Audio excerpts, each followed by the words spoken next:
There's something you've suspected all along, something just beneath the surface of your daily thoughts, routines, and behaviors. A quiet tension, a sense that no matter how many self-help books you consume, how many habits you refine, how many visions you set, something is missing.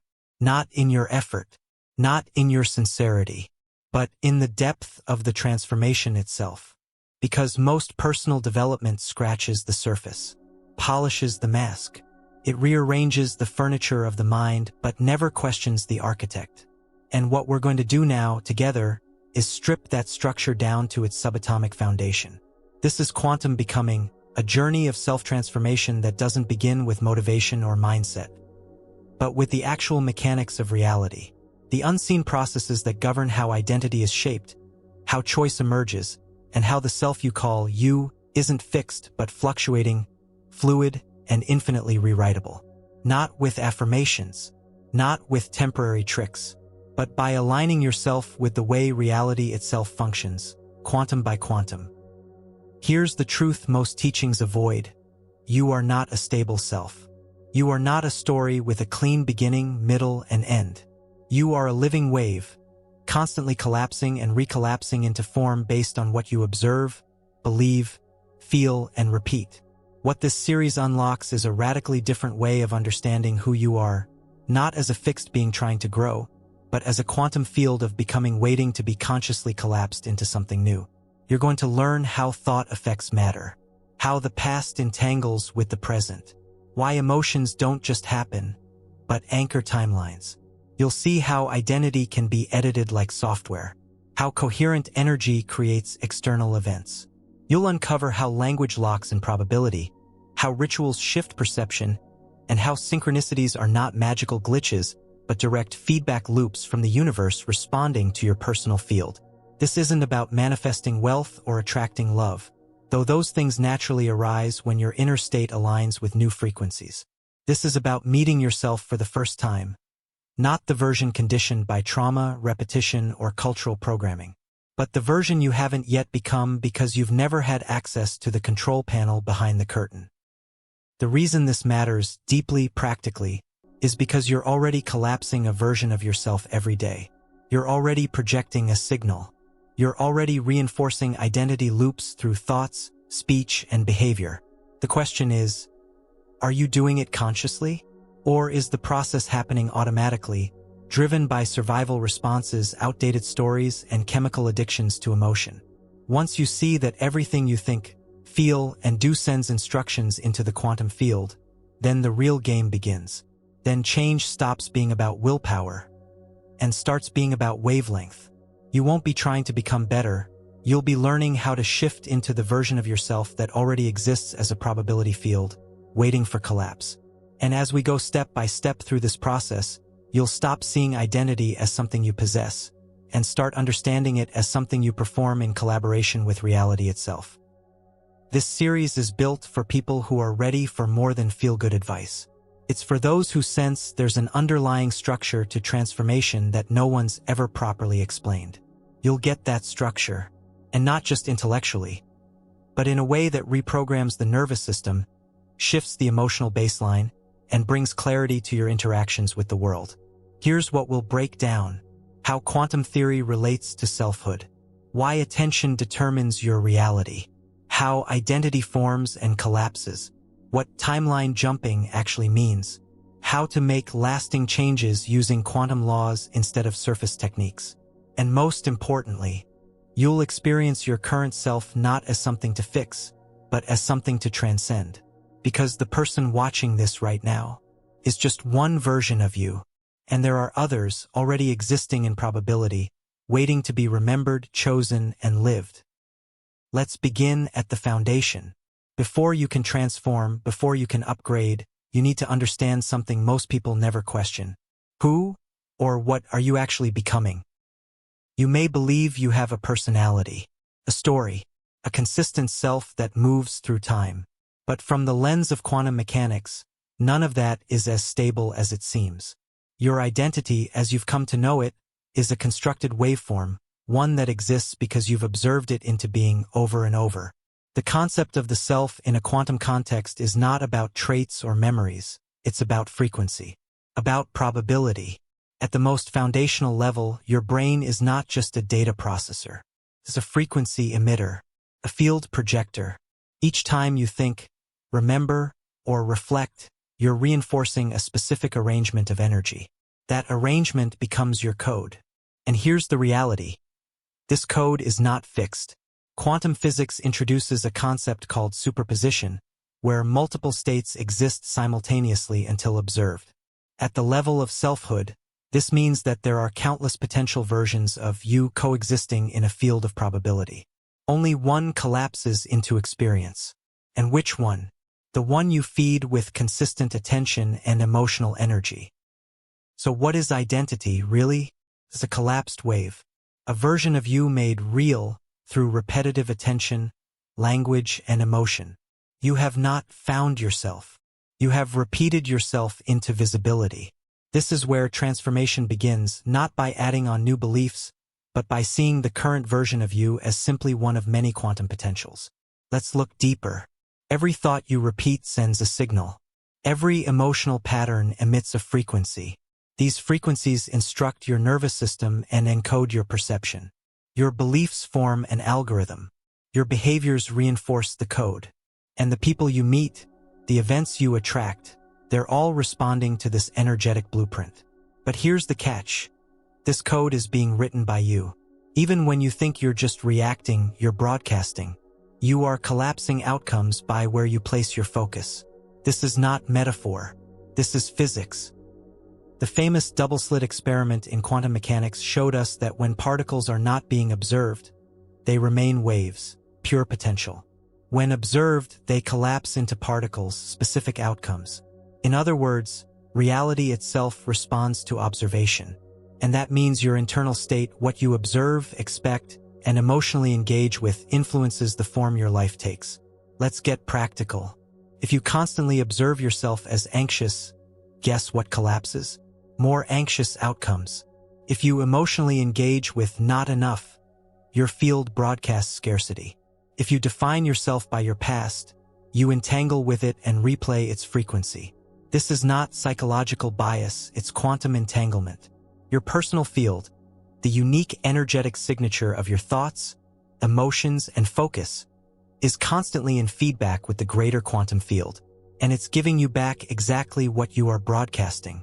This is where most people get stuck. They try to change behavior without understanding that behavior is just an echo of a deeper field. They adjust the branches, not the root. But now that you understand the true nature of identity, fluid, wave-based, programmable, you can begin to take control of what you're collapsing into reality. Here's the core principle. You are not becoming yourself. You are selecting a version of yourself to collapse. Everything else, your habits, your emotions, your experiences, are ripple effects of that selection. This changes everything. You're not trying to fix the current version of you. You're learning how to shift signal, to remit, to break the pattern by changing the broadcast. So what do you need to do now? Start observing differently. Start speaking from a new frequency. Start emotionally connecting with futures that feel unfamiliar but possible. You're not here to grow into your best self. You're here to collapse a better version. One that's already encoded in the quantum field, waiting to be activated. Next, we will unlock how this selection process works through the mechanics of wave collapse, and how every choice you make is not just behavioral but quantum. Next, we explore, from particles to possibility, the quantum mechanics of becoming. You've just learned that identity is not a static structure but a wave in flux, a frequency awaiting collapse. That realization alone is powerful. But to make this truly practical, you need to understand the deeper mechanics behind it. How does a wave become a particle? How does potential turn into personal reality? And what is the role you play in that conversion? Moment by moment, word by word, emotion by emotion. This isn't a question of theory anymore. This is mechanics. At the heart of all transformation lies a single process: wave collapse. And understanding this process is how you stop being shaped by life and start shaping it. Let's begin at the core of quantum theory. Everything that exists begins as possibility. A quantum particle, whether it's light, matter, or thought, doesn't settle into a defined state until it is observed. Until that moment, it exists in what physicists call a superposition, a cloud of maybes of what could be. In that cloud exists every version of the event, every angle, every outcome. Now apply this to you. You are surrounded at all times by a personal probability field. Within that field are countless versions of your day, your year, your life. There is a version of you that healed the old wounds, one that took the risk, one that stayed small, one that changed everything. These aren't fantasies. These are literal quantum potentials, waveforms hovering in possibility, waiting to be collapsed. And what decides which version of you becomes real? Observation, focus, emotional charge. Let's break it down. The mind doesn't just process input. It generates frequencies that interact with the environment. When you lock your attention onto a specific future, especially with emotion, you send a unique vibrational instruction into the quantum field. Think of it as tagging a probability. Out of the millions, your focus sends a signal that says, collapse this one. The problem? Most people tag the same probabilities every day. They wake up and immediately recall the same stresses, the same grievances, the same internal scripts. Their focus doesn't change. Their emotional baseline stays the same. So they collapse the same version of reality over and over. Different day, same signal, same result. To shift into a new version of yourself, the wave you collapse must change. That means your perception must shift. Your frequency must shift. And that starts by interrupting the automatic collapse pattern that has defined your identity so far. Now you understand the collapse. Let's examine why most people fail to escape it. Because there's something pulling you toward the known, the emotional gravity of your current identity. Even if that identity is painful, it's familiar. And the nervous system craves familiarity. So most attempts at change fail, not because people lack desire, but because they haven't changed the frequency of their internal observation. They look at the future through the lens of the past. They want something new while emotionally rehearsing something old. You can't collapse a new wave from an old state. Let's now bring this into action. Here's what collapsing a new wave looks like. You shift attention away from the known. You begin to emotionally engage with a version of reality not yet visible. You sustain that engagement until it becomes more dominant than your current emotional default. This is not about positive thinking. This is sustained energetic tagging of a new quantum state. And the longer you hold it, especially with emotional precision, the more likely it is to collapse into experience. But how do you hold attention on a future that isn't here yet? With mental rehearsal, with coherent visualization, with emotionally infused expectation, and with this, disengaging from the habit of observing the current self as permanent. The moment you stop reinforcing the present version of you with your inner narrative, you release energy back into the field. You reclaim the possibility. Now ask yourself, what are you observing most? Do you spend your mental energy reaffirming limitations or possibilities? Do you rehearse memories or futures? Do your thoughts signal safety in familiarity or aliveness in becoming? The field doesn't care what you focus on. It simply responds. The frequency of your attention becomes the architecture of your experience. Let's bring this even closer to the ground. Right now, there are parts of your life that feel stuck. You've tried to fix them, but they loop, they return, they resist change. Why? Because even while trying to change them, you observe them the same way. You hold the same emotion. You replay the same assumptions. You collapse the same particle. It's not that new possibilities aren't there. It's that they're not being activated. To change this, you must develop what we'll call quantum awareness. The ability to observe from the field, not just from the form. From this awareness, you begin to relate to reality as something alive, interactive, and plastic. No longer fixed, no longer decided, but waiting for you to choose the next collapse. Next, we unlock why your attention doesn't just shape your future, it limits it, and how the very awareness you use to shape your world can also become the trap that holds it in place. Next, we break open the observer trap, how your awareness is creating your limits. You've now seen how every version of you exists as potential, and how observation collapses that potential into reality. But there's a paradox waiting underneath this insight. Your awareness creates your reality. But if you're not careful, your awareness also becomes your cage. This is the observer trap.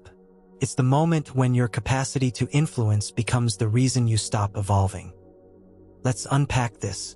The quantum world has shown us that the act of observing doesn't just record reality. It affects it. The moment something is seen, it behaves differently. In your own life, this means that how you observe yourself becomes your instruction to the universe. This goes deeper than thoughts. It's about where you place consciousness, what you consistently highlight, describe, reflect upon, and reinforce. When you say, "This is just how I am," you're issuing a command. When you say, "This is what always happens to me," you're tagging a probability. When you feel the same emotion every morning, your field is already coded for a specific timeline. And so it becomes your lived experience. Now, here's the danger. Once your awareness forms a consistent loop, it locks into place. It filters your perception. It edits what you notice. And worst of all, it convinces you that what you're seeing is all there is. This is how identity becomes a closed system. This is how people stay the same for decades. Because the observer collapses what it believes, and reality obliges. So let's make this clear. You are not stuck because of external limits. You are stuck because your internal observer is running the same script. Most people live their lives through a lens of historical observation. They're not observing the now, they're projecting a version of the past onto the present. And they do this unconsciously. This is where the observer trap becomes self-reinforcing. You observe yourself in a certain way. That observation collapses into a matching reality. That reality confirms your initial observation. And the cycle continues.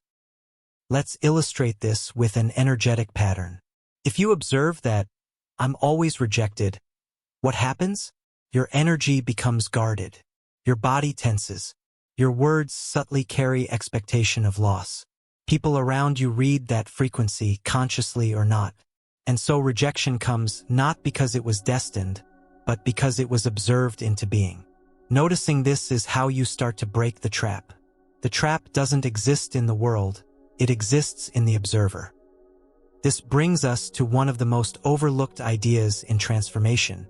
The way you observe yourself is more powerful than any technique you try. You can journal, meditate, take action, but if the observer script is the same, the outcomes repeat.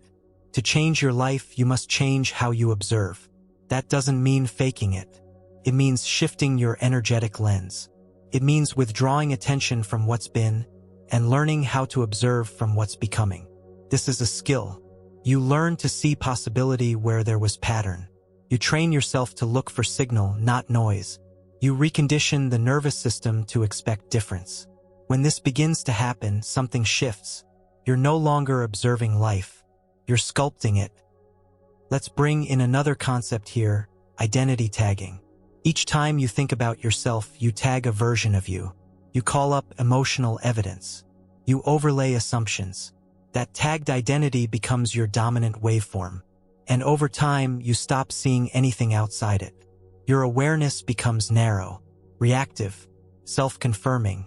This is the observer trap at its deepest, when your self-perception becomes the algorithm of your life. And the only way out is disruption. Not through force, but through choice. You choose to observe differently. Here's the process. Interrupt the automatic self-observation. Question what you think is just true. Engage emotionally with a new possibility, even before it arrives. Sustain that focus long enough to form a new pattern of collapse. This isn't just mindset. This is quantum realignment. Your observer is a tool, not a truth. The version of you it reflects today is not the full spectrum. And now that you've learned how your own attention can form a trap, you're ready to understand how this pattern is being reinforced by something else, something deeper. Because your awareness is not the only thing shaping your identity. Your past is entangled with your present. And unless you clear that entanglement, it will keep collapsing the same future. Next we explore, entangled with your past. Why you keep repeating patterns. By now, you understand that your awareness acts like a lens. It collapses potential into experience. It filters infinite possibilities down to a specific expression of reality. But what's anchoring that lens in place? What keeps your focus circling back to the same kinds of outcomes, even when you consciously desire something different?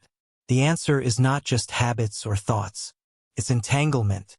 Your past is not a memory. It's not just something stored in your mind. It's a frequency loop, a quantum pattern still pulsing in the now. And unless that loop is broken, your future will be nothing more than a slightly rearranged version of your past. Entanglement, in quantum theory, refers to the connection between two particles that have interacted. Once entangled, their states remain linked regardless of space or time. Now scale this idea to your own identity. Every intense emotional experience you've had, especially those you didn't fully process, created a frequency imprint. Your nervous system didn't just remember what happened. It stored the charge of that event. That charge became a magnetic thread, linking you back to it. This is why even after years have passed, certain patterns return. Certain relationships feel eerily familiar. Certain reactions rise before you even think. It's not coincidence. It's entanglement. Let's get clear about something. You're not reliving the past because you're weak or unaware. You're reliving it because its waveform was never collapsed cleanly. It was observed, yes, but not released, not neutralized. And so it loops, quietly, repetitively, invisibly dictating what feels possible, what feels safe, and what gets your attention. This is the hidden coding behind your repeated emotional patterns. Not logic, not narrative, but unresolved quantum charge. Think of it this way. Your body is not just flesh, it's a field. Your mind is not just thought, it's resonance. And every past experience you didn't metabolize, especially traumatic ones, continues to emit a low-level signal into the field around you. That signal attracts similar frequencies, not because the universe wants you to suffer, but because frequency collapses matching realities. You're not punished by your past. You're surrounded by its resonance. And until you shift the resonance, the story repeats. Different characters, same vibration. Now let's bring in the practical side. You've probably had moments where you said, "Why does this keep happening?" Or, "I thought I already worked through this." Or, "Why do I attract the same kind of situation again and again?" This is your signal trying to wake you up. It's not about willpower. It's not about intelligence. It's about energetic closure. Most healing work focuses on understanding. But understanding is not enough. You must collapse the entanglement. You must re-enter the memory, not to relive it, but to change your relationship to it. That means removing the emotional charge. That means observing it without identifying with it. That means seeing that it was never you, only a version of you that collapsed in reaction. There's a powerful shift that happens when you stop saying, "That thing changed me," and you start realizing, "That was just one of many versions I could have become." This is where freedom begins. When you release identification with the emotionally charged version of your past self, the signal weakens. The loop begins to dissolve. You're no longer tethered to that timeline. You begin to collapse new ones.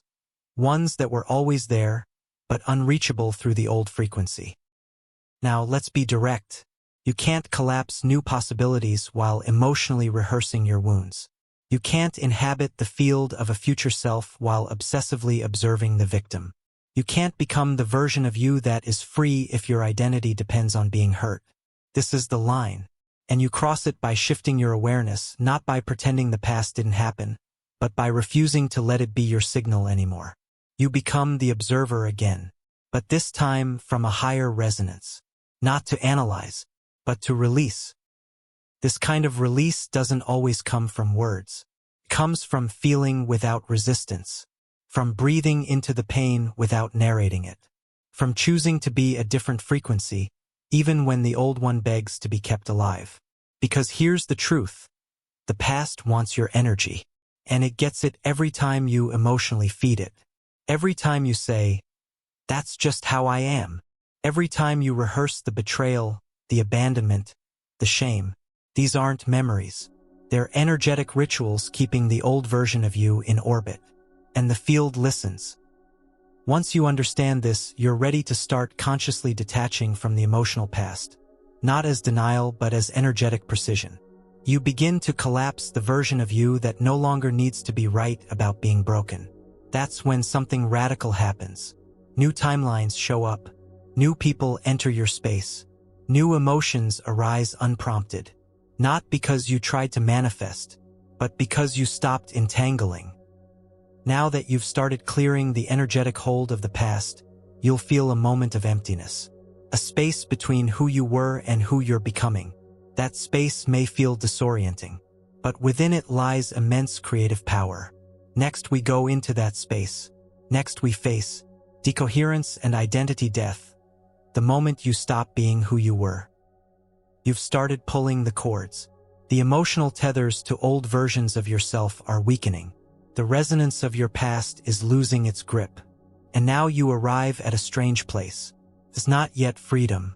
It's not yet clarity. It's a space of nothingness, where the old you no longer functions, but the new you hasn't fully stabilized. This is identity death. It's not a metaphor. It's not poetic language. It's the literal decoherence of a personality waveform that no longer holds together. And though it may feel terrifying, it is exactly what must happen for transformation to become permanent. Let's define it. In quantum mechanics, coherence is when all parts of a system are in sync, vibrationally aligned, functioning as a unified whole. Your current personality is coherent. Your thoughts match your emotions. Your behavior reflects your inner stories. Your nervous system responds to your beliefs. Whether functional or dysfunctional, it's coherent, which is why it stays alive. Now, when you start to change, when you shift your signal, release past entanglements, alter your emotional baseline, this coherence begins to break. That's decoherence. The parts no longer fit. The personality glitches. The familiar scripts no longer run. And you feel something strange, a kind of ego death, a vacuum of identity. You're not who you were, but you don't yet know who you are. Most people resist this space. They interpret it as depression, confusion, disconnection. They rush to rebuild. They grab onto new beliefs. They chase new emotions. They try to become too soon. But in doing so, they miss the most important part of the transformation process. Because in that space where coherence breaks down, you're finally free from the auto-collapsing mechanism that has shaped your life. You're floating between versions, and the field is open. Here's what you need to know. This in-between space is not a failure. It's a portal, a brief window where you can now choose with full awareness which frequency to collapse into next. Not based on habit, not based on reaction, but based on conscious alignment with who you could become. This is the first moment you're not running on past programming. This is the beginning of true agency. Let's talk about the symptoms of identity death. You may feel detached from your old desires. You may notice relationships shifting, even fading. You may feel emotionally neutral, even numb. These are not signs of something wrong. They are signs of coherence dissolving. Your system is updating. Your signal is in reconfiguration. And here's the key. The emptier it feels, the more potential you hold. Because only when the old is fully quiet can the new be authentically received. During this stage, silence is sacred. Stillness is strategic. You are not being asked to push forward. You are being asked to stop collapsing old versions. The less you do, the more access you gain to untouched possibilities. This is not a time to define yourself. It's a time to undefine. Let the stories break. Let the emotions settle. Let the space expand. Because what rises next is not another version of your past. It's something new, something unfamiliar, raw, and coded with future signal. But be careful. The old identity will try to pull you back. It will whisper in familiar tones. It will stir up reactions that feel like home, because decoherence is threatening to it. It only survives when you believe it still fits. Your job is to stay present without collapsing, to resist the urge to finalize too soon, because in that space between collapse and creation, you begin to sense the emergence of a self that has never fully lived before. A waveform untouched by trauma, story, or defense. A signal that feels clear, electric, and utterly foreign. That's your next self. And it's not being built, it's being allowed. Next, we explore that space further. Not the void as absence, but as a canvas of raw potential. Because now that the old has dissolved, you're standing at the gateway to a quantum horizon. Next, we open the void between selves. Why emptiness is the birthplace of power. You've felt the breakdown. You've sensed the slip, the gap between identities, the quiet detachment from the self you used to know. And now you're standing inside it. The void. It doesn't feel like power. Feels like space. Feels like nothing. But this space, this nothing, is not an absence. It's potential. Raw, unassigned, unscripted potential. And if you remain in it long enough without rushing to fill it, you begin to sense something most people never let themselves experience. You are not your thoughts. You are not your past. You are not your emotional history. You are awareness, resting in an infinite field of possibilities. And that is the birthplace of all true power. This space, this void, is the space between collapsed identities. It's what remains when coherence has dissolved, when entanglements are released, and when the emotional anchors of the past no longer determine your frequency. It is terrifying for the ego, because the ego doesn't exist here. It's too quiet, too formless, too open. And so the mind begins to panic. Who am I if I'm not chasing? What happens if I stop defining? How can I exist without being certain? But in those questions lies the gold. The version of you that needed identity to survive is now dissolving. And a new kind of being is becoming available. Not one driven by memory, validation, or control, but one aligned with creative stillness. This is not a passive state. It's an intelligent pause, a vibrational reset. In this space, reality becomes malleable. Why? Because you're no longer reinforcing any particular self. You're no longer emitting the repetitive emotional signals that kept you entangled. You're no longer narrating who you are with every thought. You are, for once, still. And in that stillness, the field listens. It waits for a new instruction, one that isn't formed from fear, history, or habit, but from alignment. Let's be absolutely clear. This void isn't empty because something is missing. It's empty because you've stopped interfering. You've stopped trying to collapse yourself into a familiar shape. And because of that, infinite shapes now become available. In quantum terms, this is when the wave function regains its full amplitude. No longer narrowed by observation. No longer collapsed by conditioning. You're standing in the full spectrum of your potential once again. Now here's where most people misstep. They treat this space like an intermission. They wait passively. They expect the next version of self to arise fully formed. But becoming is not waiting. It is choosing. This is the place where you begin to build not from identity but from energy. Not from goals but from signal. You begin to ask, what emotion do I want to normalize? What thought patterns feel like expansion, not safety? What frequency would I choose if I were not reacting to life, but initiating it? And then you hold those choices not as performance but as practice. You stay in the void and broadcast forward. This is a delicate moment, because the temptation to grasp for clarity will arise. Your mind will crave labels. It will want to reestablish a narrative, even if it's small. But each time you rush into a new identity without conscious selection, you recollapse into something familiar. And you've already lived that version. So instead, wait. But wait actively. Observe. Feel. Attune. You're not becoming by force. You're allowing frequency to take form. You're learning to respond to life not as the old self, and not yet as the new self, but as pure awareness in transition. This is sacred ground.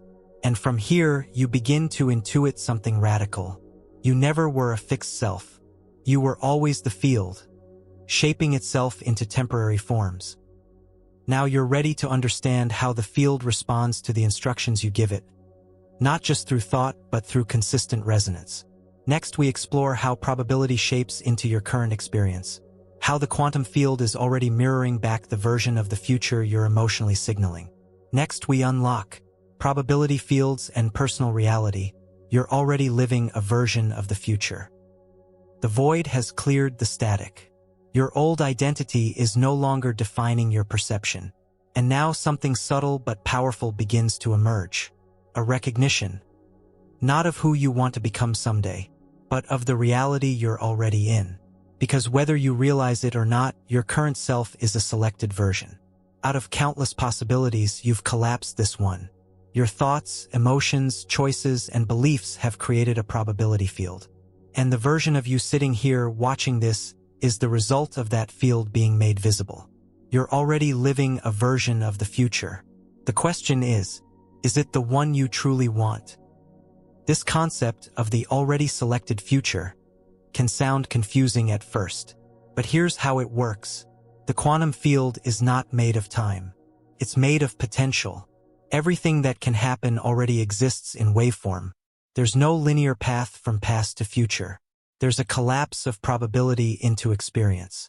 And the dominant frequency of your personal field determines which future becomes the one you perceive. So when people say, "I'm trying to change my life," what they're really saying is, "I'm trying to collapse a different version of the future into the now." But that doesn't happen through effort alone. It happens when the internal signal shifts enough to trigger a new collapse. And this is where most get stuck. They try to act differently but feel the same. They set new goals but operate from old assumptions. They project change but broadcast repetition.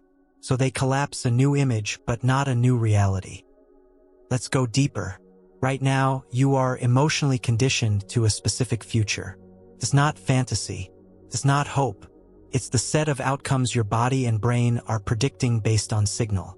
If your nervous system expects disappointment, if your emotional baseline is resistance, if your thoughts return to scarcity, then the future you collapse will match those frequencies, no matter what you intellectually desire.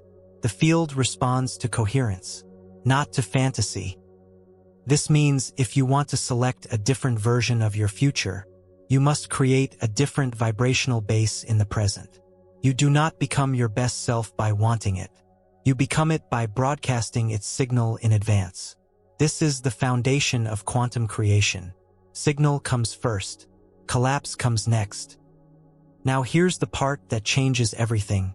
You don't have to wait to experience the future. You're already wired to it. You just haven't activated the pathway. Let's clarify. Every time you feel inspired, you're brushing against a future version of you. Every time you sense clarity, you're receiving a frequency from a timeline already running in the field. Every time synchronicity happens, you've matched resonance briefly with a version of reality that wants to emerge. This is not coincidence. It's communication. Your job is to sustain the signal, to stop doubting it, to stop reverting back when nothing seems to change immediately, to hold the broadcast long enough for collapse to occur. Let's turn this into practice. Ask yourself now, what version of me is trying to make contact? What emotional frequency arises when I feel my most expansive? What behaviors begin to feel effortless when I stop reacting? Don't overanalyze. Observe. These are the signals of your future self, your highest timeline already moving through your field. And the more you amplify them, the more the field begins to realign. Not gradually, but decisively. Collapse is not slow. It only feels slow because your broadcast wavers. So here's the challenge. Stop thinking of change as something you move toward. Start recognizing it as something you allow by sustaining resonance. When your thoughts, emotions, and energy become consistent with the outcome you desire, collapse becomes inevitable. Not because you forced it, but because you removed interference. The old self stopped broadcasting. The future self took over the signal. And the field responded. You're not stepping into the future. You're making the future step into you. And now that you've seen how probability turns into personal reality, you're ready to engage with your next evolution in a way that's more intimate, more conscious, and more direct. You're ready to meet the version of yourself that has already made it, already overcome the loops, already stabilized the signal. Next, we face the reflection. Next, we enter the quantum mirror meeting the version of you that made it. You've now felt the truth that your future is not ahead of you.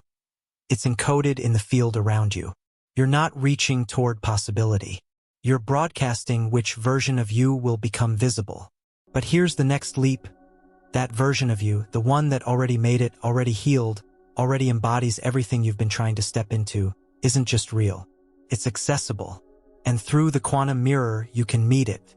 Not through fantasy, not through imagination, but through coherent emotional connection, conscious resonance, and structured neural activation. This is where inner vision stops being motivational and becomes a portal.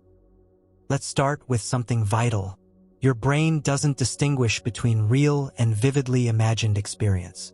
Neurologically, it reacts to inner vision with the same response it gives to lived experience. This is not visualization for inspiration. This is deliberate activation of a new self-map. By invoking the version of you that already lives your highest reality, you instruct your nervous system to recode its baseline. Not by thinking, by simulating experience. The process begins with orientation. You're not building your future self. You're aligning with a field where that version already exists.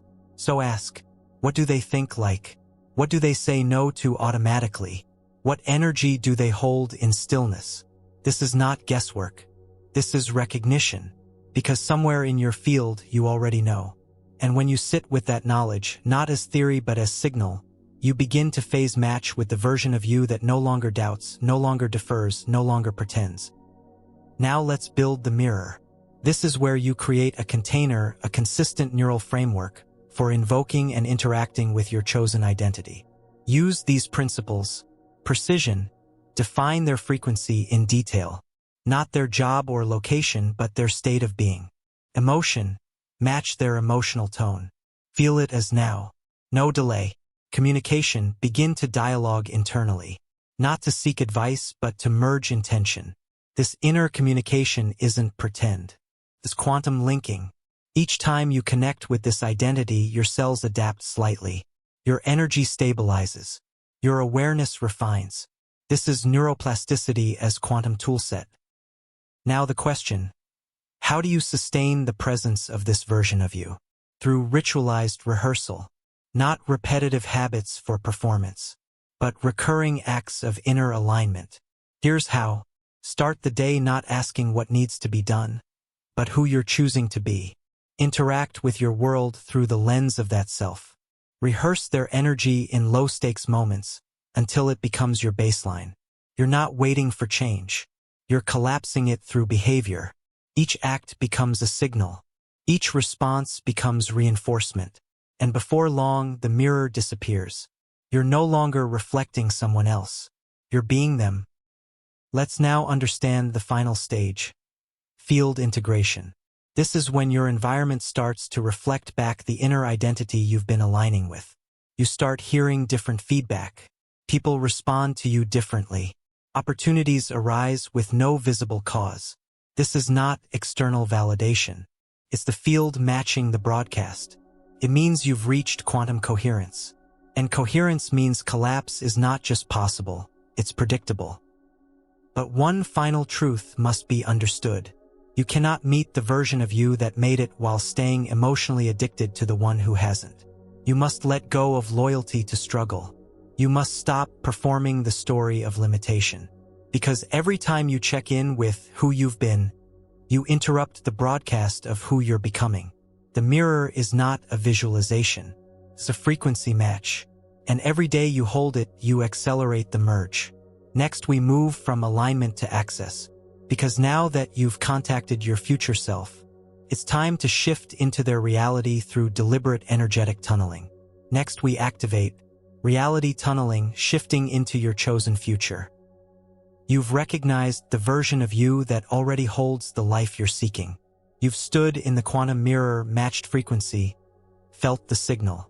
But observation alone isn't enough. Meeting isn't merging. Contact isn't transformation. To actually live in the future you've seen, you need to tunnel into it. Not metaphorically, energetically. This is reality tunneling, the process of shifting your dominant waveform into a new trajectory. where the future doesn't unfold in front of you, it unfolds through you. Let's define the term. In quantum physics, tunneling is the ability of a particle to pass through a barrier that, under classical mechanics, it should not be able to cross. It violates expectation. It bypasses rules. And you are capable of the same. Because the future version of you doesn't exist on the other side of effort. It exists on the other side of frequency. Tunneling is the collapse of a new trajectory, not by force, but by sustained coherence. So how does it work in identity? Reality tunneling begins with a shift in signal dominance. You train your nervous system, emotional field, and behavioral patterns to align more often with the chosen future than with the present baseline. When that new frequency becomes dominant, the field adjusts. People, events, and choices realign. Not because you chased them, but because your signal changed the terrain. You phased into another timeline. Here's the mistake many make. They want to live in a different future, but they keep referencing the current reality for proof. That's like trying to receive a new broadcast while tuning into the old station. Tunneling requires emotional fidelity to the new signal. It demands you stop emotionally investing in the old one. This means, stop explaining your old patterns to yourself. Stop waiting for external confirmation. Stop referencing the lack of progress as evidence. Because the old timeline will echo until the new one becomes louder. That's not failure. That's transition. Now let's be exact about how you shift. Tunneling requires energetic lock-in, holding the new self-frequency without collapsing back under pressure. Emotional synchronization, feeling in real time what the future version of you feels by default. Behavioral bridging, taking action from the new signal, not toward it, but as it. That last point is critical. You're not trying to act like the future version. You're letting their default behavior become your instinct. This is how time collapses. And here's where the field begins to shift for real. As you tunnel, you'll experience micro-dissonance. These are moments when your body, environment, or relationships reflect back parts of the old self. This is the field recalibrating. Do not mistake it for regression. Respond as the new identity. Stay emotionally stable. Continue the broadcast. You are not changing circumstances. You are becoming incompatible with the old ones. That's real tunneling. At a certain point, momentum takes over. You stop needing to rehearse the new self. You start remembering it. That's the tipping point. That's when identity stabilizes. And the field stops testing your signal because it now recognizes it as baseline. What follows is acceleration, synchronicity, energetic fit between inner and outer worlds. And the reality you once visualized becomes your ordinary. Now a word of caution. You must not tunnel into a new reality out of desperation to leave the old. That creates distortion. That pulls residual fear into the new field. Instead, tunnel from wholeness, from stillness, from creative choice, not from rejection of pain. Because the version of you waiting on the other side of the tunnel, they aren't avoiding anything. They're already living from alignment. You're not escaping the past. You're dissolving its relevance. That's tunneling. Next, we step deeper into this expanded self, not as someone trying to change, but as someone who has already changed. Because when you live across timelines, holding multiple possibilities, you stop being a person trying to become, and you start living as if you already are. Next, we activate Superposition living, how to live as if you already are. You've learned to tunnel into your chosen future. You've held its frequency, allowed it to override outdated signals, and begun to feel reality folding around your broadcast. Now comes the most paradoxical, most potent shift in this entire journey. You're no longer becoming. You're no longer rehearsing. You're no longer aiming. You are now learning how to live as if you already are. This is superposition living. In quantum mechanics, superposition means a particle exists in multiple states at once until one is observed. It's not one or the other, it's all potential states coexisting. Your identity operates the same way. At every moment, you are not just one you. You are many, the disciplined version, the reactive one, the visionary, the afraid. the one who already lives the life you dream of, and the one who keeps reliving the loop. All of them exist in your field. Not metaphorically, literally. Superposition is not about future possibility. It's about present multiplicity. And now, your job is to consciously hold this state, not intellectually but behaviorally. To act not from lack, but from embodiment. To live not toward your next self, but as them now. This is where most people lose the thread. They wait for proof before shifting behavior. They wait for outcomes before aligning identity. They stay in preparation mode, always one emotional step behind. But superposition living flips the formula. You begin to express the reality you haven't yet seen, because you know it's already real at the field level. You are behaving as signal, not effect. Let's ground this in practical clarity. You're going to ask 3 powerful questions each day. What does my future self no longer tolerate that I still do? How does my future self spend the first 10 minutes of the day? What energy do I normalize, even when no one's watching? These questions are not for analysis. They are for recalibration. They realign your attention away from habit and back into field congruence. Because superposition isn't about pretending. It's about selecting. Each moment, you're selecting which version of yourself becomes visible, through emotion, language, behavior, and boundaries. Now here's the nuance. Superposition doesn't mean you're always in a high-vibe state. It means you stop letting old emotions decide who you are. It's the ability to feel fear, but not collapse into the fearful self. It's the ability to notice scarcity, but keep speaking from the abundant self. The old you will still flicker in and out. That's expected. But you no longer anchor to them. You witness them without re-identifying. That's mastery. One of the fastest ways to embody superposition is through microactions. These are small, precise decisions made from the frequency of the new identity. Not for validation, not for outcome, but for internal congruence. Examples: saying no to an offer that fits your old self's worth level.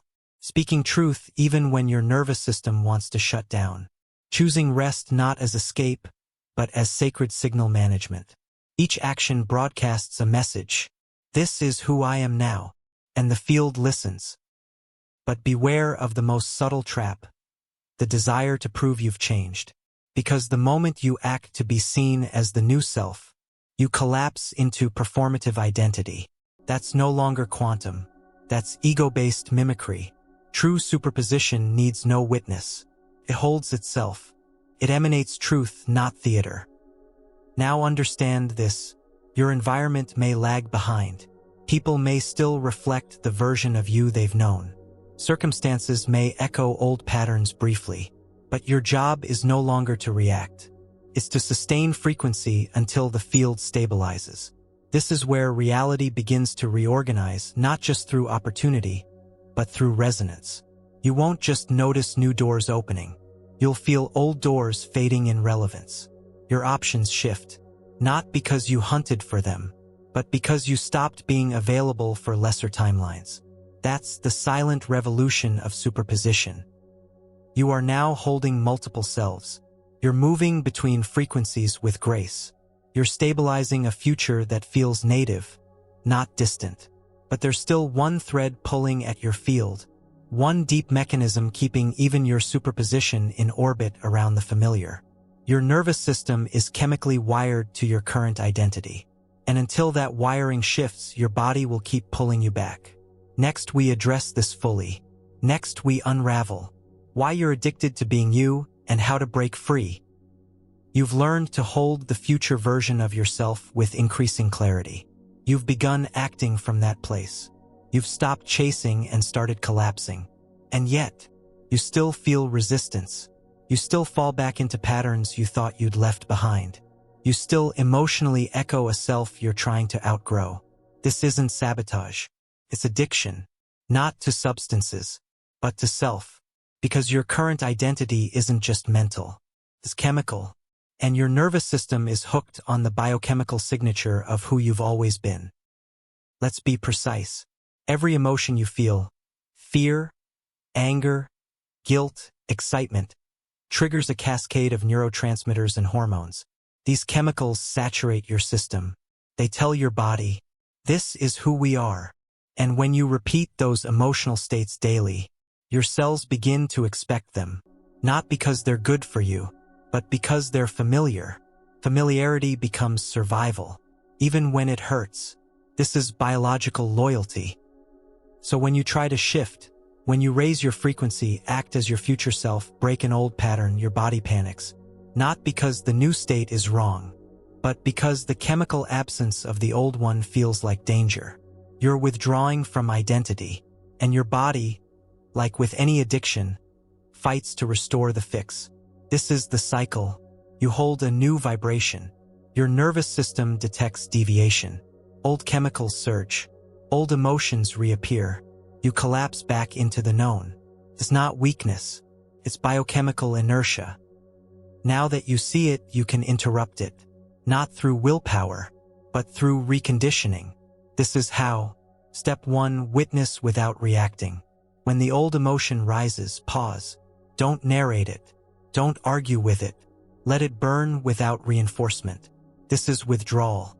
Stay in the fire. Step 2. Anchor a new baseline emotionally. Select a replacement emotional state, one aligned with your future self. Begin inducing it manually through breath, focus, and sensory control. Your body needs a new chemical standard. You're building that now. Step 3. Interrupt the body's loop with physical contrast. Do something radically different in your body when the old self resurfaces. This could be cold exposure, immediate movement, vocal disruption. Break the muscle memory of collapse. Teach the body to respond differently to energetic shifts. This isn't therapy. This is neurobiology in practice. You're showing your nervous system, we don't need cortisol to feel alive anymore. We don't need anxiety to feel prepared. We don't need shame to feel connected. This is chemical liberation. And when the cells finally adapt, when the nervous system stops panicking without its fix, you stabilize as someone new organically. No push, no performance, no relapse. Just a new self whose chemistry has caught up with its consciousness.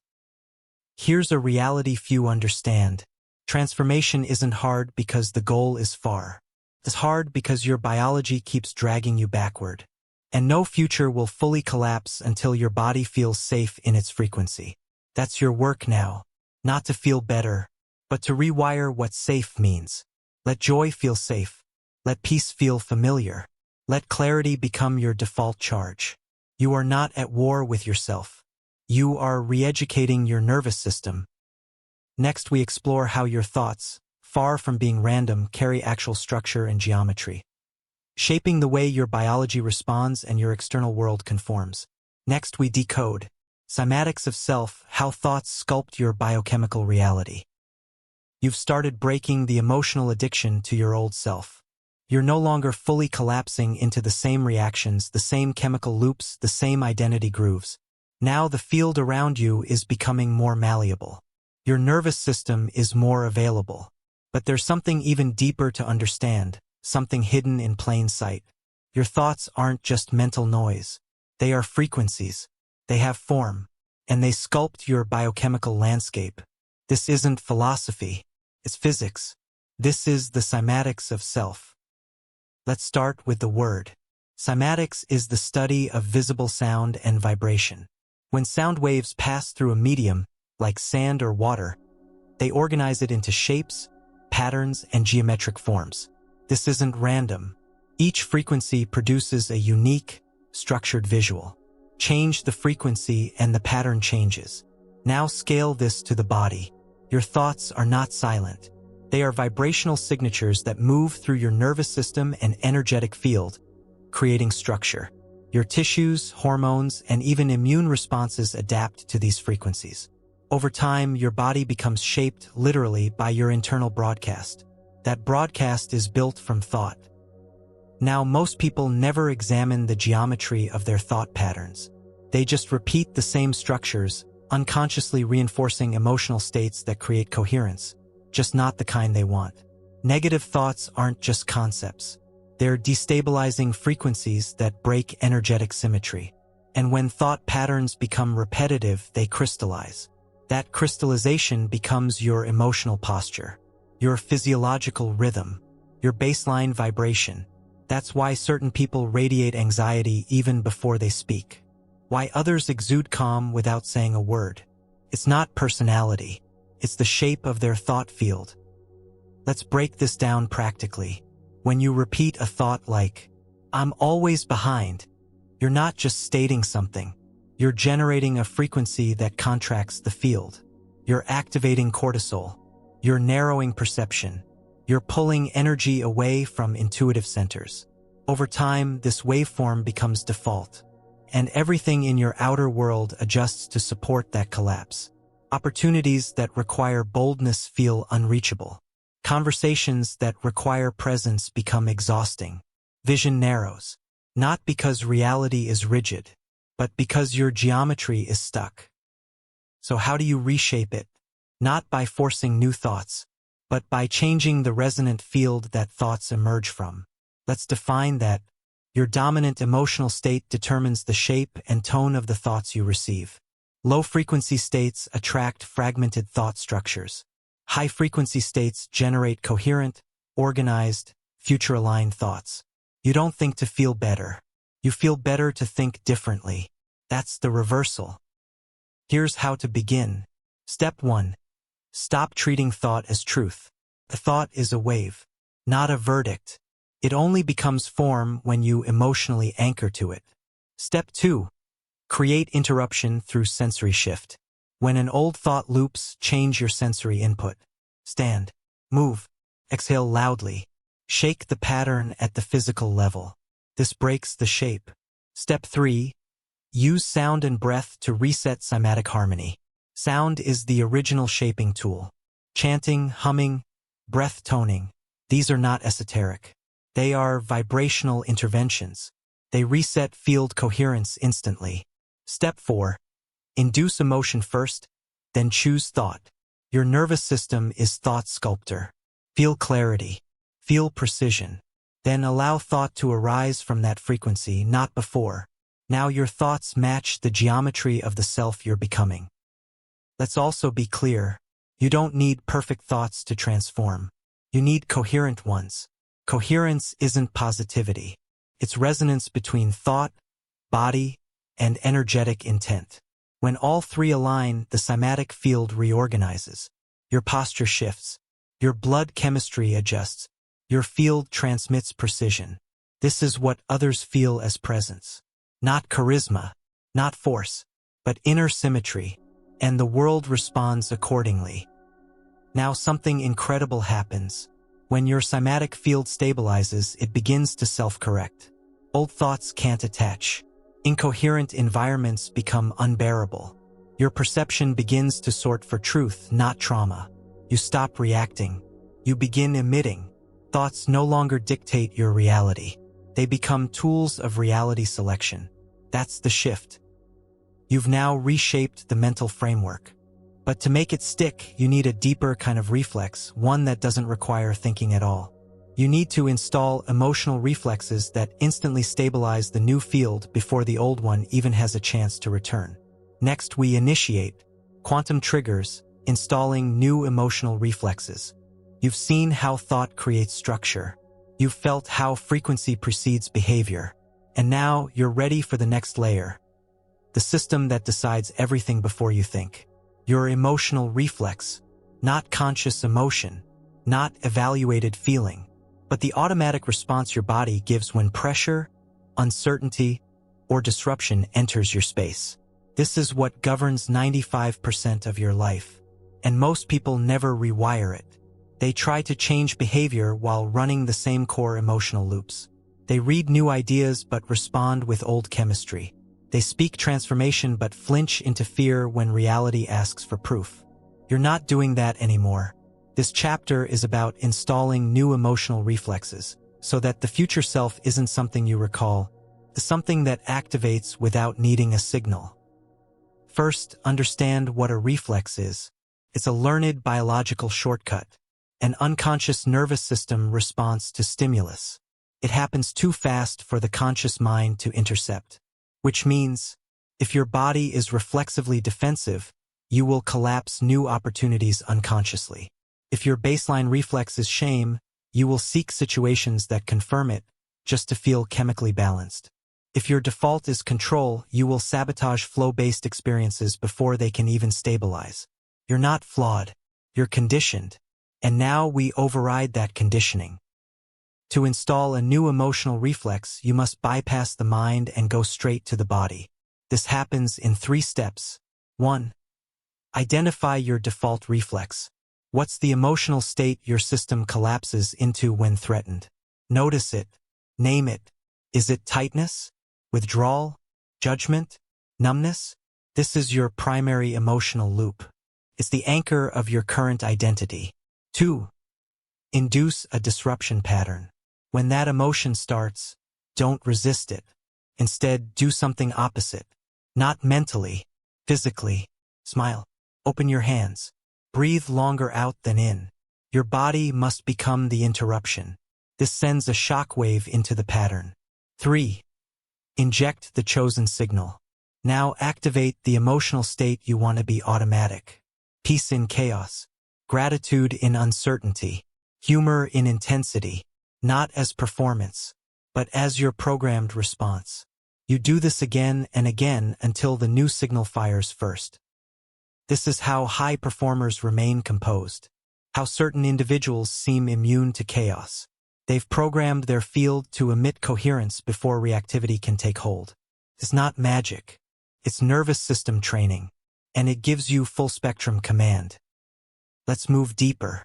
You must now link these reflexes to key identity activators. These are personalized trigger points in your daily experience that can be used to refire your new field on demand. Examples: every time your hand touches a door handle, release your shoulders and breathe. Every time you finish a message, pause and feel your future self's tone of presence. Every time you check your reflection, smile as them, not you. These are not superstitions. They're frequency locks. Each repeated action becomes an anchor to the new identity. Each moment is now an opportunity to trigger alignment, not reaction. Now something shifts. Your baseline changes. You no longer have to remember who to be. You feel it effortlessly. And when challenge hits, your reflex is no longer self-doubt. It's clarity. Not because you became stronger, but because your system doesn't recognize collapse as normal anymore. That's real evolution. You are now operating not from discipline but design. Not from push but precision. And the field responds accordingly. Reality no longer tests your readiness. It reflects your installation. Next, we step into the quantum tension itself. The unknown, the space most avoid, and learn why not knowing is the most powerful accelerator of your transformation. Next, we unlock the double-slit self, how uncertainty is the path to reinvention. You've just installed new emotional reflexes. You've learned to intercept the signal before it collapses into habit. You've begun to train your nervous system to operate from precision instead of protection. And now you're being asked to enter the space that your old self worked endlessly to avoid. The unknown, the unformed, the unmeasured, the moment before certainty arrives. This is not a void. It's a quantum state, and it's where true reinvention begins. To understand why, let's go back to one of the most misunderstood experiments in modern physics, the double-slit experiment. It revealed something extraordinary. When a particle is not observed, it behaves like a wave. It holds all positions, all directions, all options. But once it's observed, it collapses into a single outcome. Now apply this to your identity. When you allow yourself to exist in uncertainty, you remain in a state of quantum potential. You are fluid, uncommitted to a single story, open to collapse but not forcing it. That is a power most never access. Because the ego hates uncertainty. It wants definition. It wants form even if the form is limiting. So it rushes to collapse. It rushes to name, to frame, to finalize. And in doing so, it kills possibility. You have to see this. Every time you demand clarity too soon, you force the field into a premature collapse. You limit your own reinvention. You cut off timelines that hadn't yet matured. This is not impatience. It's fear. The fear of floating in a space where nothing is decided. The fear of not knowing who you are without a definition. But in that fear lies the exact condition needed to reshape identity at the core. Uncertainty is not a weakness. It's a calibration zone. When you remain uncollapsed, you invite insight, you expand perspective, you allow deeper truths to emerge from silence. This is where your new self begins to structure. Not from control, but from resonance. The field begins to shape you not from memory, but from future alignment. And it only happens when you stop demanding answers. Let's get practical. Here's how you operate inside the unknown. 1. Replace urgency with attunement. When you feel the need to decide quickly, slow down. Sense what wants to arise organically, not what wants to be resolved. 2. Hold emotional duality without choosing sides. Let excitement and fear coexist. Let vision and confusion share space. This is superposition in motion. 3. Practice pre-collapse silence. Sit in moments of tension without resolution. Don't speak to fill space. Don't decide to feel safe. This conditions your nervous system to trust the wave, not just the particle. You must also reframe how you define progress. Progress is not movement toward goals. Progress is holding multiple selves without collapse. You begin to feel powerful not because you've decided, but because you're stable inside indecision. That's what makes you dangerous to limitation. You're not in a rush. You're in the field. Now the paradox. As soon as you learn to stay in uncertainty, you become more certain, not in outcome, but in self-trust. You stop needing reality to reassure you. You stop outsourcing safety to definition. And this is where possibility expands. Timelines become visible. Synchronicities appear. Unseen doors begin to open. Not because you pushed, but because you held stillness longer than the ego could handle. You became available for more. This is the essence of the double-slit self. You are both known and unknown, collapsed and uncollapsed, defined and open. You hold paradox not as conflict but as raw material for becoming. And now that you've stabilized inside the unknown, you're ready to let go of identity itself as a noun. You're going to see it for what it truly is, a temporary collapse of field, a behavior of observation, a waveform waiting to be selected. Next we decode. Identity isn't who you are. It's what you collapse. You've held the tension of uncertainty. You've realized that rushing to define yourself was cutting off higher outcomes. You've become comfortable hovering between possibilities, letting the field breathe around you. And now it's time to release the final illusion, that you are a fixed self. Because you're not. You never were. And everything in your life that feels stuck is based on the assumption that you are. Here's the truth.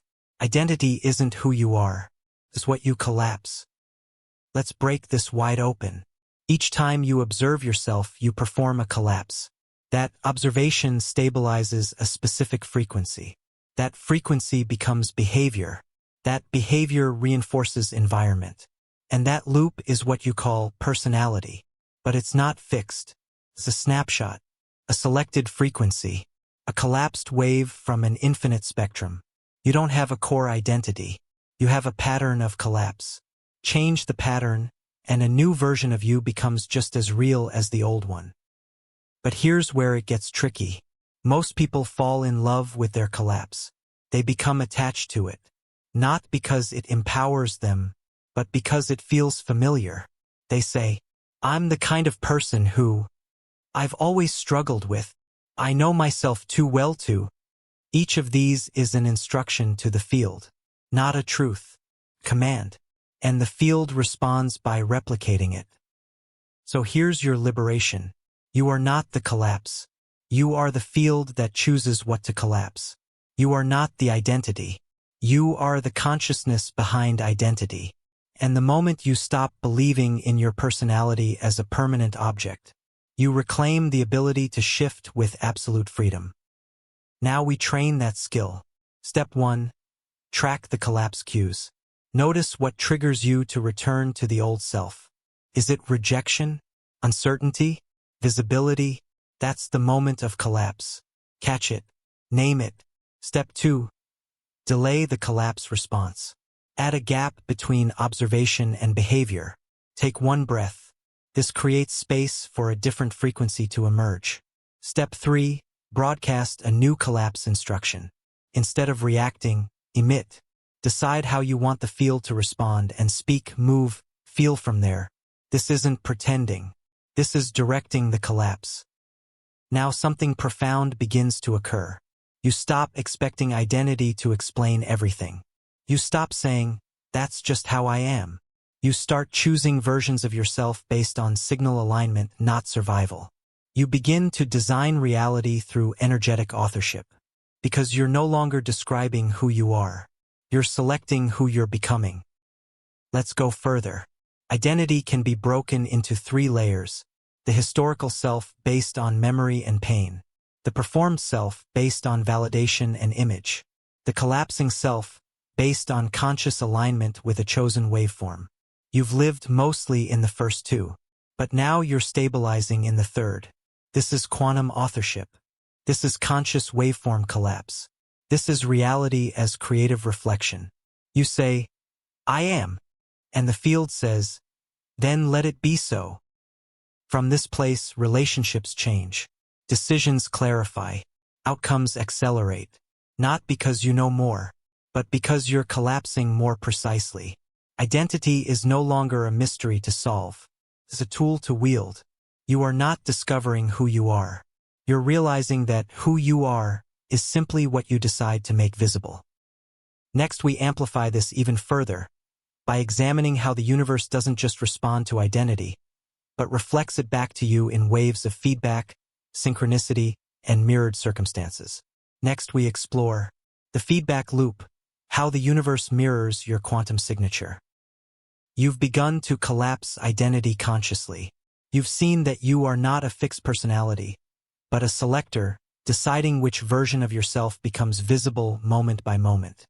Now the field is responding, and it's doing so in the only language it knows, mirroring. Because you don't experience reality directly, you experience the echo, the reflection, the outward ripple of your internal broadcast. This is the feedback loop. And once you learn how to read it, you stop wondering how you're doing. You start measuring alignment through reality itself. Here's the principle. The universe is not judging you. It's not testing you. It's not punishing or rewarding you. It's reflecting you. It is the perfect, impartial mirror of your current quantum signature. Your signature is the energetic code you emit. A fusion of thoughts, emotions, beliefs, and embodied habits. That code becomes a signal, and that signal shapes experience. You don't attract what you want. You attract what you stabilize. So when you look at your life and ask, "Why does this keep happening?" you're actually asking, what part of me keeps broadcasting this frequency? This removes the illusion of randomness. There are no coincidences. There are no bad days.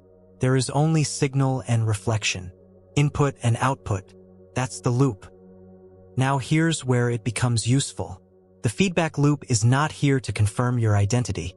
It's here to adjust it. Each result you get is raw data, not emotional validation, not personal indictment, just signal feedback. You learn to say, "This result reflects the state I was in," not, "This result defines who I am." That distinction frees you, because now you're not taking life personally. You're reading it energetically. Let's break this into practice. Here's how to work with the loop. 1. Drop the drama. Read the pattern. Stop narrating results as good or bad. Look at them as resonance readings. What frequency produced this situation? 2. Zoom in on recurrence. Anything that repeats is locked in a loop. Patterns don't persist because of fate. They persist because they haven't been recoded. 3. Use external events as frequency checks.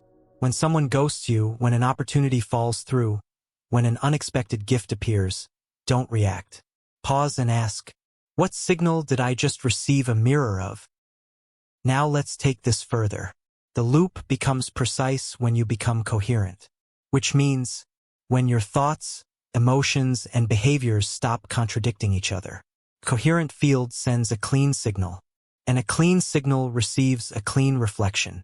That's when feedback becomes fast, accurate, instantaneous. You think clarity, you speak clarity, you feel clarity, and clarity shows up, not because you deserve it, because you became it.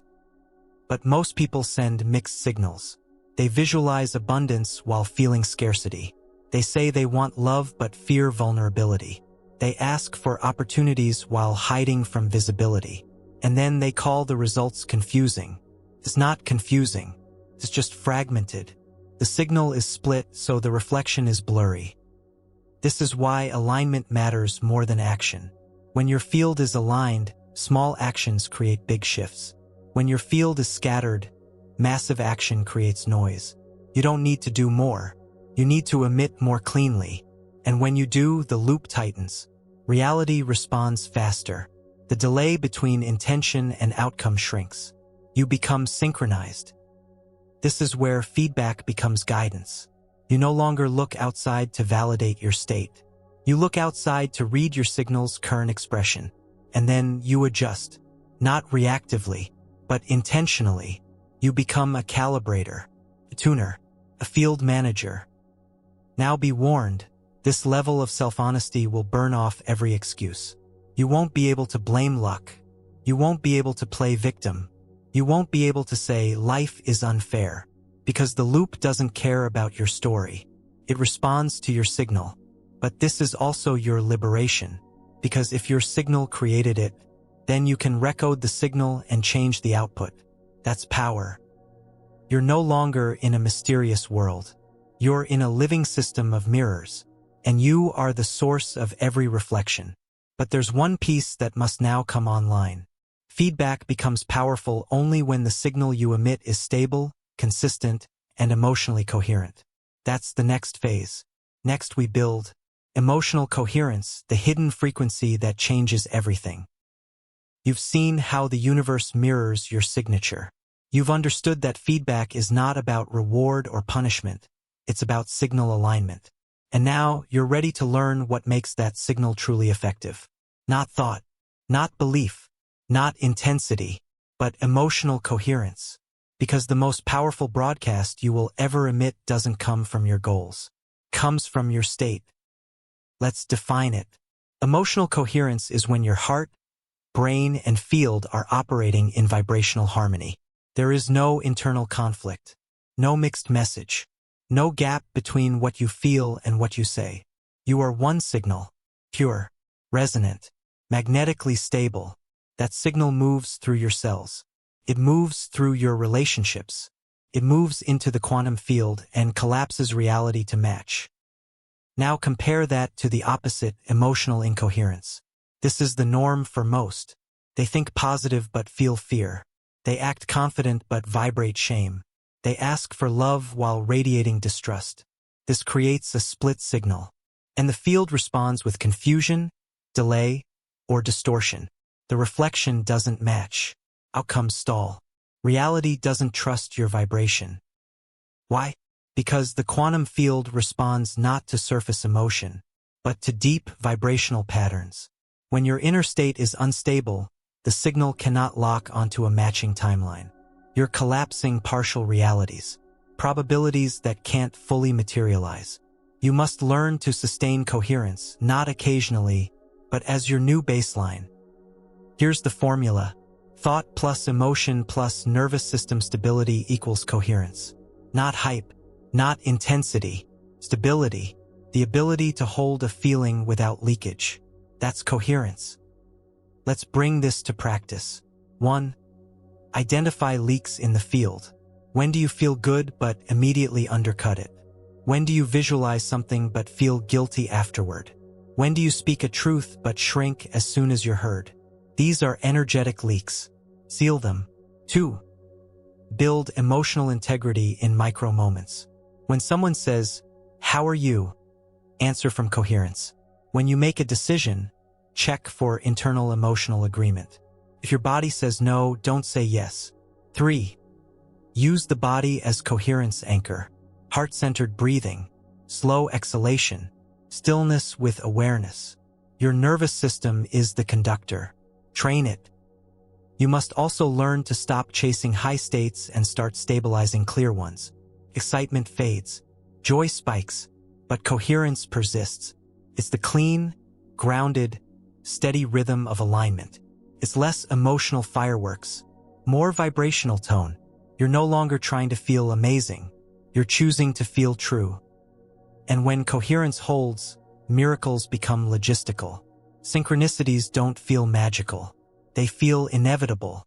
People say, "You're lucky, but you're just stable." You're not getting more. You're getting a clean mirror. And that mirror will now guide your decisions. It will show you what to say no to. It will confirm your expansion through precision. You're living as a signal, and your world becomes the waveform made solid. Next, we deepen your ability to not just hold belief, but emit it as a tangible, measurable frequency that changes outcomes. You'll now understand why belief is not about thinking. It's about what your field is saying before you speak. Next, we activate the frequency of belief, not what you think, but what you emit. You've stabilized emotional coherence. You've stopped leaking energy through contradiction. You've begun emitting a consistent vibrational field that matches your chosen reality. Now we bring this to one of the most misunderstood drivers of all quantum change. Belief. Not belief as idea. Not belief as affirmation. Not belief as mental repetition. But belief as a mission. Because you do not live by what you say you believe. You live by what your field broadcasts as true. Let's break this down. Belief is not a concept in the mind. It is a frequency that organizes energy into form. It instructs the nervous system. It conditions perception. It shapes which aspects of the quantum field become accessible to you. And it does this automatically. You're always believing something, not based on logic, but based on resonant familiarity. Here's what that means. You don't believe what's true. You believe what matches your historical vibration. You can say, "I believe I'm worthy," but if your body is still conditioned to shame, your field emits unworthiness. You can say, "I believe abundance is natural," but if your nervous system only feels safe in scarcity, you will collapse scarcity timelines again and again, because belief isn't speech, it's a signal. This is why people say the right things but live the wrong results. Because reality doesn't listen to your mouth. It listens to your baseline frequency. And that frequency is the sum of what your nervous system finds familiar. So to truly change belief, you don't need more thoughts. You need new familiarity. You must make the signal of your desired reality feel safe to your body. That's how belief shifts. Let's go into application. Step 1. Isolate the incongruent belief. Not what you want to believe, what you actually live. Look at your results. Ask, what would someone have to believe for this pattern to keep showing up? Step 2. Track the origin emotion. What emotion does that belief feed off? Is it guilt? Is it fear of being seen? Is it a longing for control? Now you have the root, not the thought, but the feeling structure. Step 3. Choose the new emotional belief frequency. This is not a sentence. It's a tone, confidence, neutral abundance, receptive power. You choose it, then you begin to live inside it even before it's proven. Here's where it gets real. Your body will resist, not because the belief is wrong, but because the frequency is unfamiliar. So you must condition it, rehearse it, install it through action, not to get a result, but to normalize the tone. You don't convince the field. You calibrate to it. That's the shift. Belief is not a ladder you climb. It's a frequency you return to. And as you return again and again, you change what feels native in your system. You start recognizing truths that used to feel foreign. You stop doubting what you used to fear. Reality doesn't catch up to your belief. It aligns with what you hold in your nervous system as stable. Let's test this. Can you sit in full stillness while feeling already successful? Can you breathe as if nothing is missing? Can you speak to others as if your future is certain? Not in words, but in tone? That's the frequency of belief. It's not optimism. It's energetic literacy. Once this becomes your base signal, you'll notice something powerful. Reality begins organizing itself around your field. You don't force change. You stabilize your state, and the quantum field does the heavy lifting. Opportunities match your tone. People shift in your presence. Resistance weakens without being fought, because belief is no longer just an idea. It's become your emitted truth. You've now activated belief at the vibrational level. Next, we move into how to use that frequency not just to aim at goals, but to collapse them in advance through broadcasting, not chasing. Next, we rewrite the rules with waveform goals, stop setting goals, start broadcasting realities. You've just dismantled belief as a mental script. You've turned it into frequency. You've stopped speaking your desires and started emitting them. Now we pull the thread on an even bigger illusion, one that traps almost every system of personal growth. Goal setting. Because what if you're not here to set goals? What if you're here to broadcast realities and allow the field to collapse them into form without force? That's the next evolution, and it starts now. Let's define the shift. Traditional goal setting works like this. Define something far away. Create a plan to get there. Act until the goal is achieved. This assumes that reality moves only through time, that results happen linearly, that you must climb from here to there. But quantum creation doesn't operate this way. In quantum creation, the version of you who has already achieved the goal exists now. It's not a distant endpoint. It's a vibrational address in the field. And your job is not to chase it, but to tune to it and begin broadcasting it now. Let's go deeper. A waveform goal isn't about the task. It's about the energetic outcome state. You don't set a goal to start a business. You begin broadcasting. I am a field of value creation, clarity, and flow. You don't aim for a relationship. You emit. I stabilize intimacy, magnetism, and secure energetic availability. The goal becomes an expression of frequency, not a checklist. Here's how to build waveform goals. Step 1. Stop asking, what do I want? Ask instead, what state do I want to normalize? What emotional frequency do I want to stabilize regardless of outcomes? That's your real goal. Step 2. Collapse the distance emotionally. Feel the goal as if it's already done. Sit in the energy of already. This is where most people disconnect. They think about the goal emotionally, but still feel it's separate. You must remove emotional delay. Step 3. Broadcast daily through anchored action. Take small actions from the identity who already lives that reality, not toward it, from it. The broadcast isn't just internal. It becomes behavioral. You begin to walk like it's done. You speak, dress, plan, respond from already. You'll feel the frequency settle.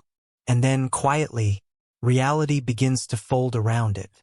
Not with fanfare, with alignment. People call this luck. It's not luck.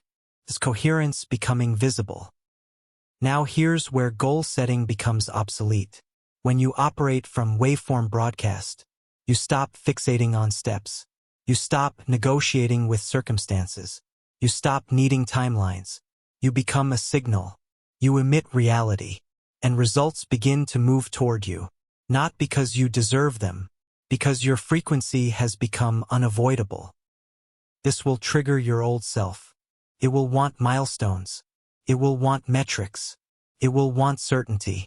But that old system is collapsing, because when your energetic field is synchronized with your future, linear tracking becomes irrelevant. You're no longer on a path. You are the pathway through which new futures enter the world. This is when creation feels natural, not because it's easy, but because you've stopped interfering. You've stopped thinking about how to make it happen. You've started living as if it already has.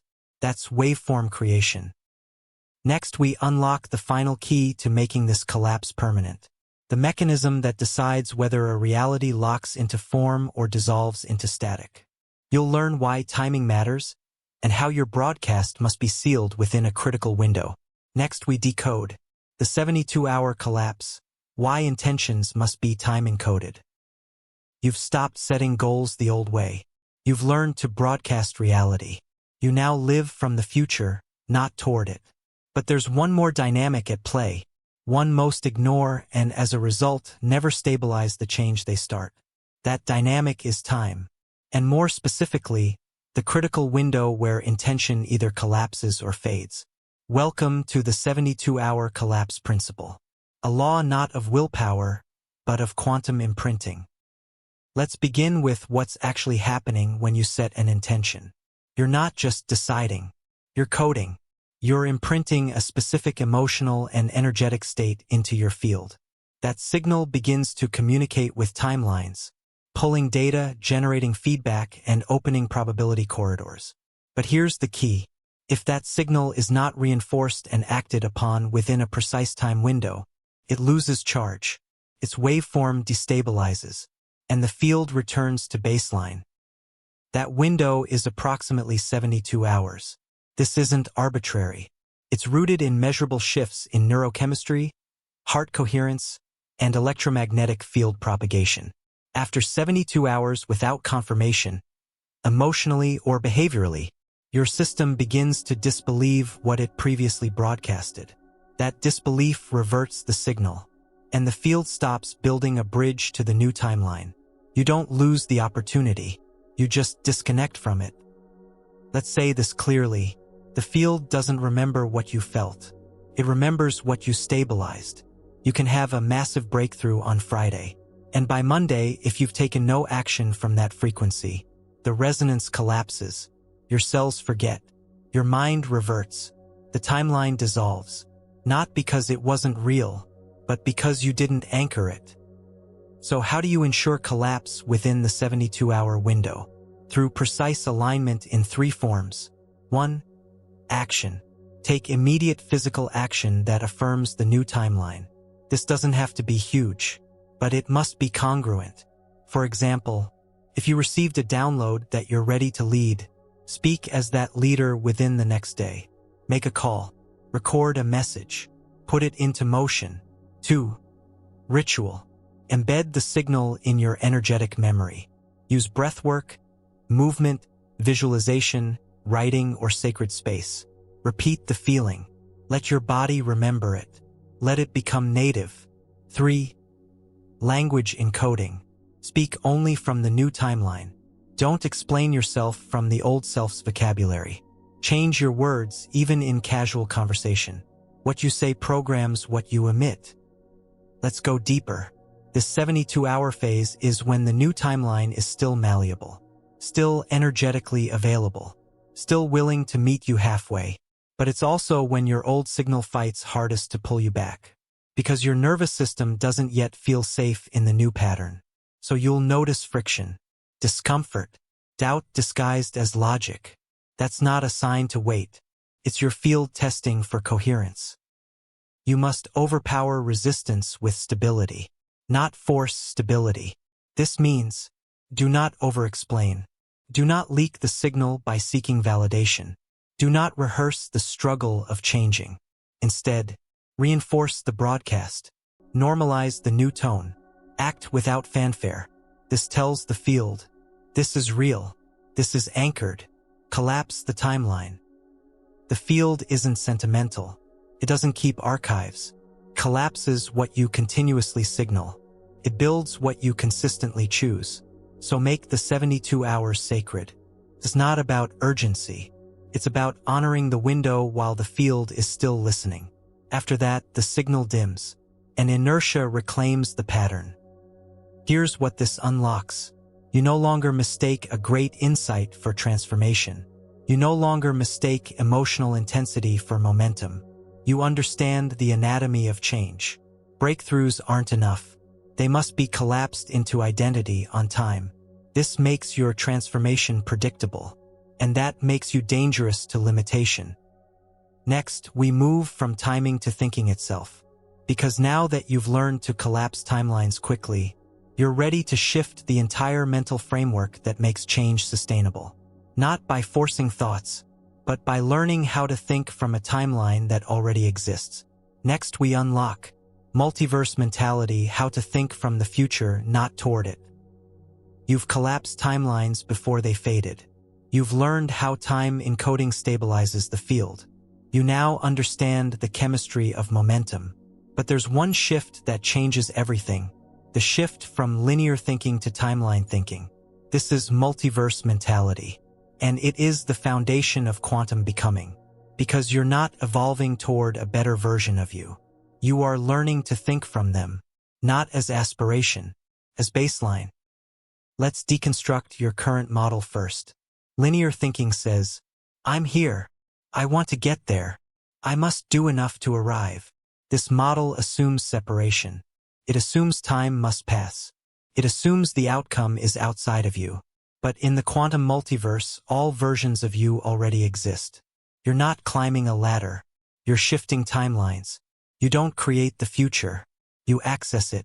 And that access begins with thought structure. Here's the secret. Each version of you thinks differently. They don't just feel different or act different.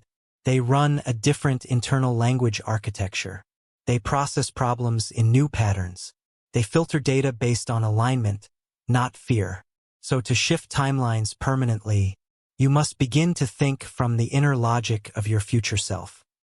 Let's go into application. Step 1. Identify the mental model of your current self. What kind of problems does your mind obsess over? What questions do you repeat? What assumptions do you make without realizing it? These aren't just habits. They are the architecture of your timeline. Step 2. Enter the language field of your future self. What do they assume as obvious that you still question? What do they no longer need to justify? What internal narratives have gone completely silent for them? Write these down. These are not affirmations. They are cognitive frameworks. Step 3. Rehearse their thinking daily. Spend 15 minutes each morning answering questions from their mind. Not what should I do today, but what would I naturally do if I were already living as them? Let that answer guide the day. This might feel awkward at first, because your biology still wants to think like the version of you it knows.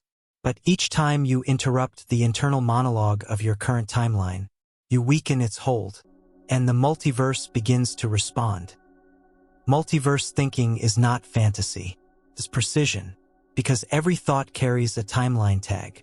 When you think from the past, you collapse the past. When you think from fear, you stabilize protection timelines. When you think from the already resolved state, you collapse expansion. The quality of your thought is the quality of your timeline. And here's the wild part. You can begin to remember your future. Not imagine, remember. Because deep within your field, you already have access to data from the version of you that stabilized what you're now choosing.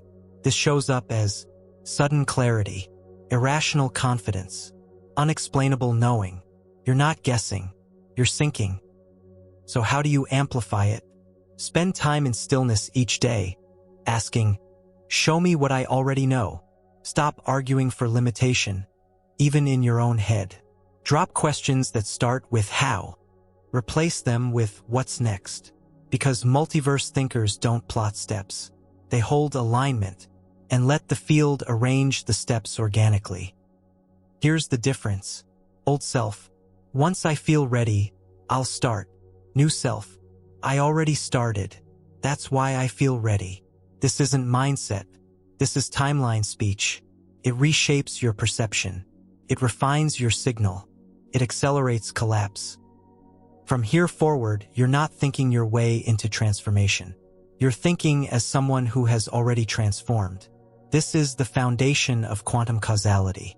Now that you've begun to think from your chosen reality, you're going to see how that thinking makes the field respond with signs, signals, and patterns. Next, we open the gates to real-time magic.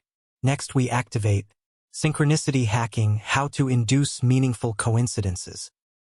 You've begun to think from the future. You're no longer mentally negotiating with limitation. You've stabilized belief as frequency, and you've broadcasted outcomes before they've arrived. Now something starts to shift around you. The world begins to whisper back. Unexplained alignments, perfect timing, chance encounters that feel too precise to be accidental. This is not luck. This is not magic.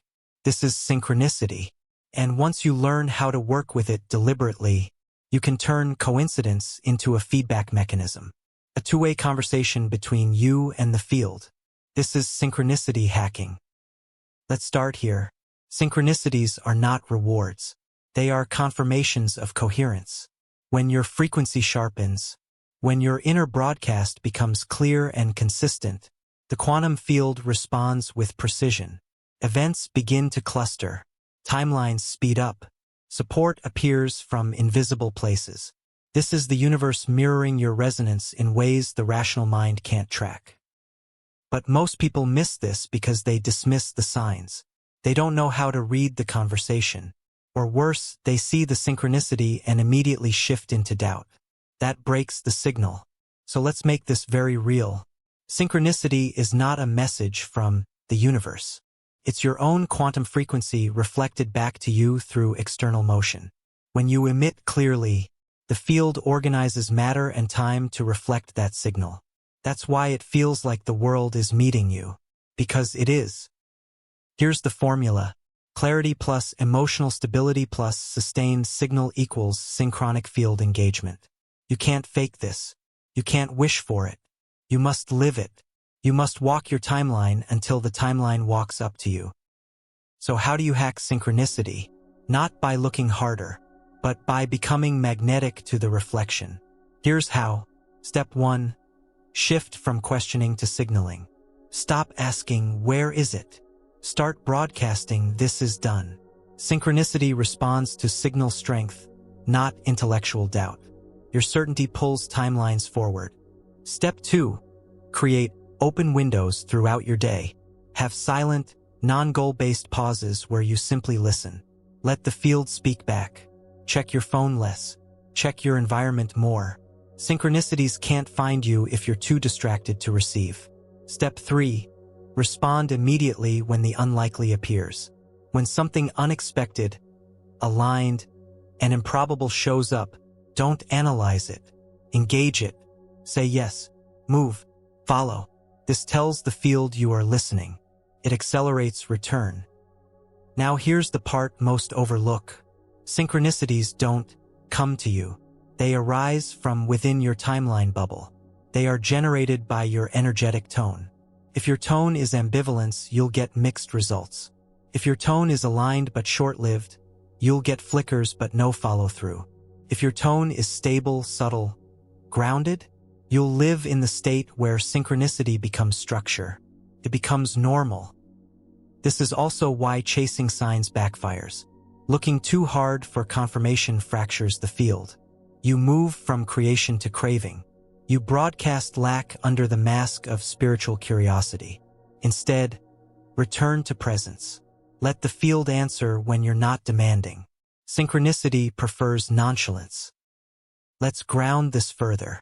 You'll know synchronicity is engaging when you think of someone and they call. A book falls off the shelf that contains the answer. A delay or detour leads to exactly the right person or idea. Don't make it mystical. Make it mechanical. These are alignment pings, echoes from the field. Proof that your timeline is constructing itself in real time around your sustained emission. And now a challenge. What would happen if you stopped calling them coincidences altogether? What would change if you started tracking synchronicities like a map? Not to chase validation, but to confirm energetic precision. That's what master field operators do. They track resonance, not results. They follow signal, not stories. They respond to alignment, not appearance. That's synchronicity hacking. Now that the field is speaking back through events, you're ready to master the next layer of creative influence, the hidden power of words. Because next, you'll understand how language doesn't just describe identity, programs it. Next, we initiate dimensional language, words as quantum keys. You've started receiving synchronicities. You've seen how your field speaks back through timing, arrangement, and movement. But now it's your turn to speak back to the field.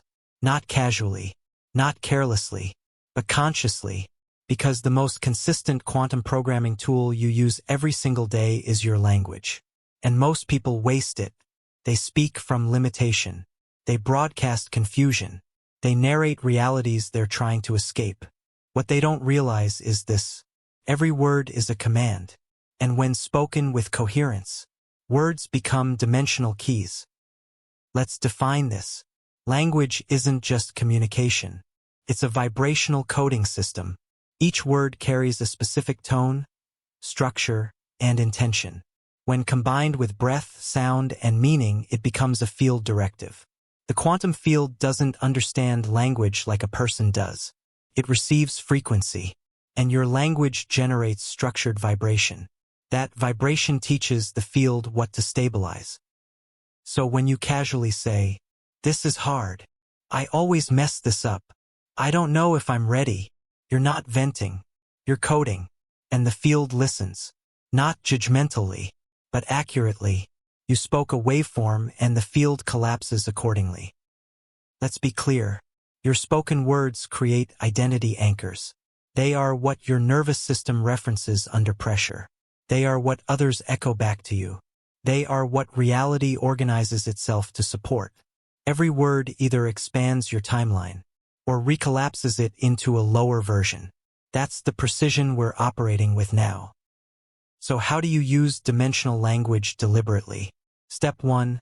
Remove vocabulary that signals doubt.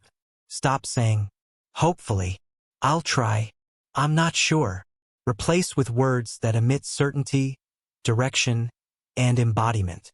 "I am." This is stabilizing. It's already happening. This recalibrates the field to collapse reality in your favor. Step 2. Speak as the version of you who already knows. Not, "I hope to lead one day." Say, "I've decided to lead in this way." Not, "I'm working on feeling confident." Say, "I'm building comfort in my bigness." You're not describing feelings. You're instructing timelines. Step 3. Use closed-loop phrases that end doubt. These are statements that seal a vibrational frequency. Examples: "It's already done." "I've shifted." "I'm operating from the new frequency now." You speak them as fact, not affirmation. Now here's the advanced layer. Track the way you speak when no one's watching. Your most powerful language isn't public. It's in your head. It's whispered under your breath. It's the tone you use when facing discomfort. These are your deepest codes. You must recode them. When fear rises, replace "I can't do this" with "This is the signal that I'm expanding." When disappointment shows up, don't say, "Why does this always happen?" Say, "This feedback is recalibrating me." Language is your quantum keyboard. Stop smashing random keys. Start typing your timeline. And once you stabilize dimensional language, you'll notice the speed of your transformation accelerate. Why? Because the field receives fewer contradictions. There's less interference. You collapse faster. You don't have to convince yourself anymore. You command the self forward, not through control, but through spoken resonance. You've now spoken your timeline into form. You've matched language to identity. You've stopped repeating stories that collapse possibility. Next, we turn words into practice. We take frequency into daily ritual. Next, we ground it with quantum rituals, daily practices to anchor identity. You've spoken your future into the field. You've calibrated your words to match your chosen timeline. You've removed language that broadcasted confusion. Now it's time to live the code. Not once, not when inspired, but daily, rhythmically, and deliberately. Because identity isn't built in peaks of insight. It's stabilized through ritual, not empty routines, not mindless repetition, but symbolic action that signals the field. This is who I am now. These are quantum rituals. Let's define what they really are. A quantum ritual is an act performed with coherence and intention that anchors identity into behavior. It is a micro-collapse, a message to the field, a neurological and vibrational handshake between who you say you are and what you actually embody. Without ritual, identity drifts. Without ritual, your old self sneaks back in through unguarded moments. But with ritual, you begin to create a stable signal the field can lock onto. You become predictable in your energy, and that makes reality respond faster. This is not superstition. This is mechanics. When you repeat a high-frequency state consistently, it becomes entrained in your nervous system. The body stops waiting for proof. It stops clinging to memory. It normalizes the new identity. That's when action becomes instinct. You're no longer trying to change. You're maintaining alignment through movement. Let's build your personal ritual blueprint. Step 1. Identify your identity signal. Choose the version of you you are stabilizing. Name the frequency they emit. Is it grounded leadership? Expansive receptivity? Clean power? Creative fluidity? This isn't a trait. It's a vibrational stance. Your ritual will be built to mirror that stance. Step 2. Design a symbolic anchor practice. This could be lighting a candle each morning and speaking as your future self.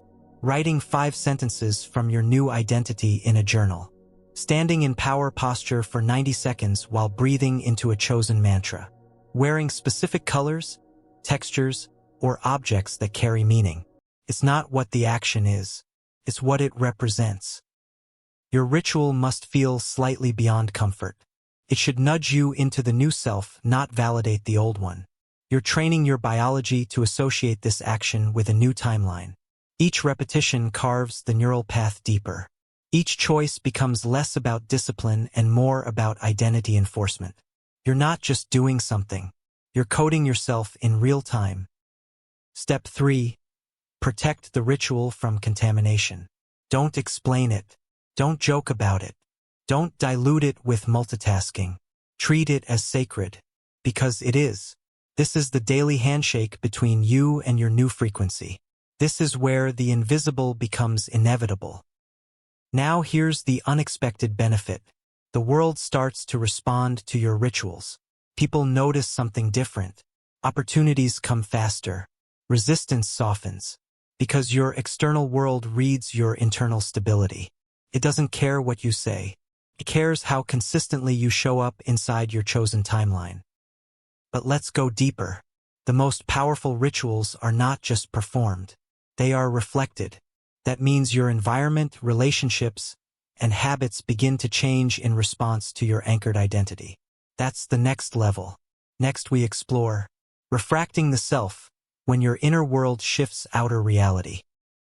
You've built your rituals. You've committed to symbolic acts that stabilize your new frequency.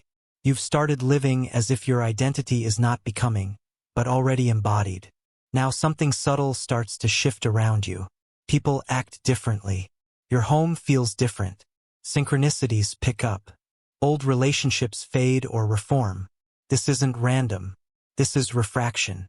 Your inner field has changed its geometry, and your external world is now bending to match it. Let's define this properly. Refraction is what happens when energy moves from one state into another and bends due to a shift in medium. Light bends when it hits water.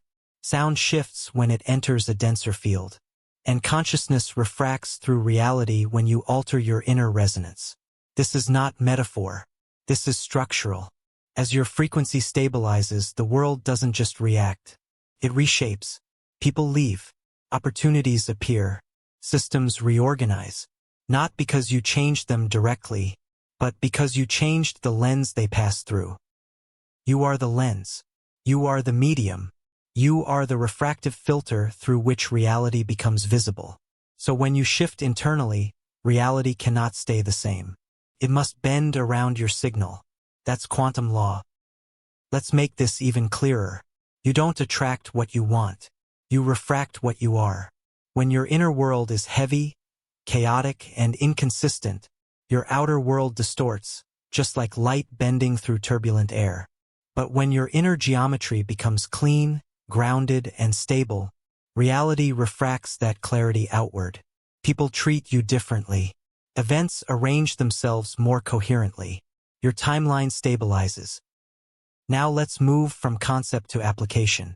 Step 1. Watch for field shifts in your environment. After anchoring a new identity through ritual, pay close attention. Who contacts you? What offers come through? What problems disappear without being solved? These are signs of refraction alignment. Your field is being interpreted by reality differently. Step 2.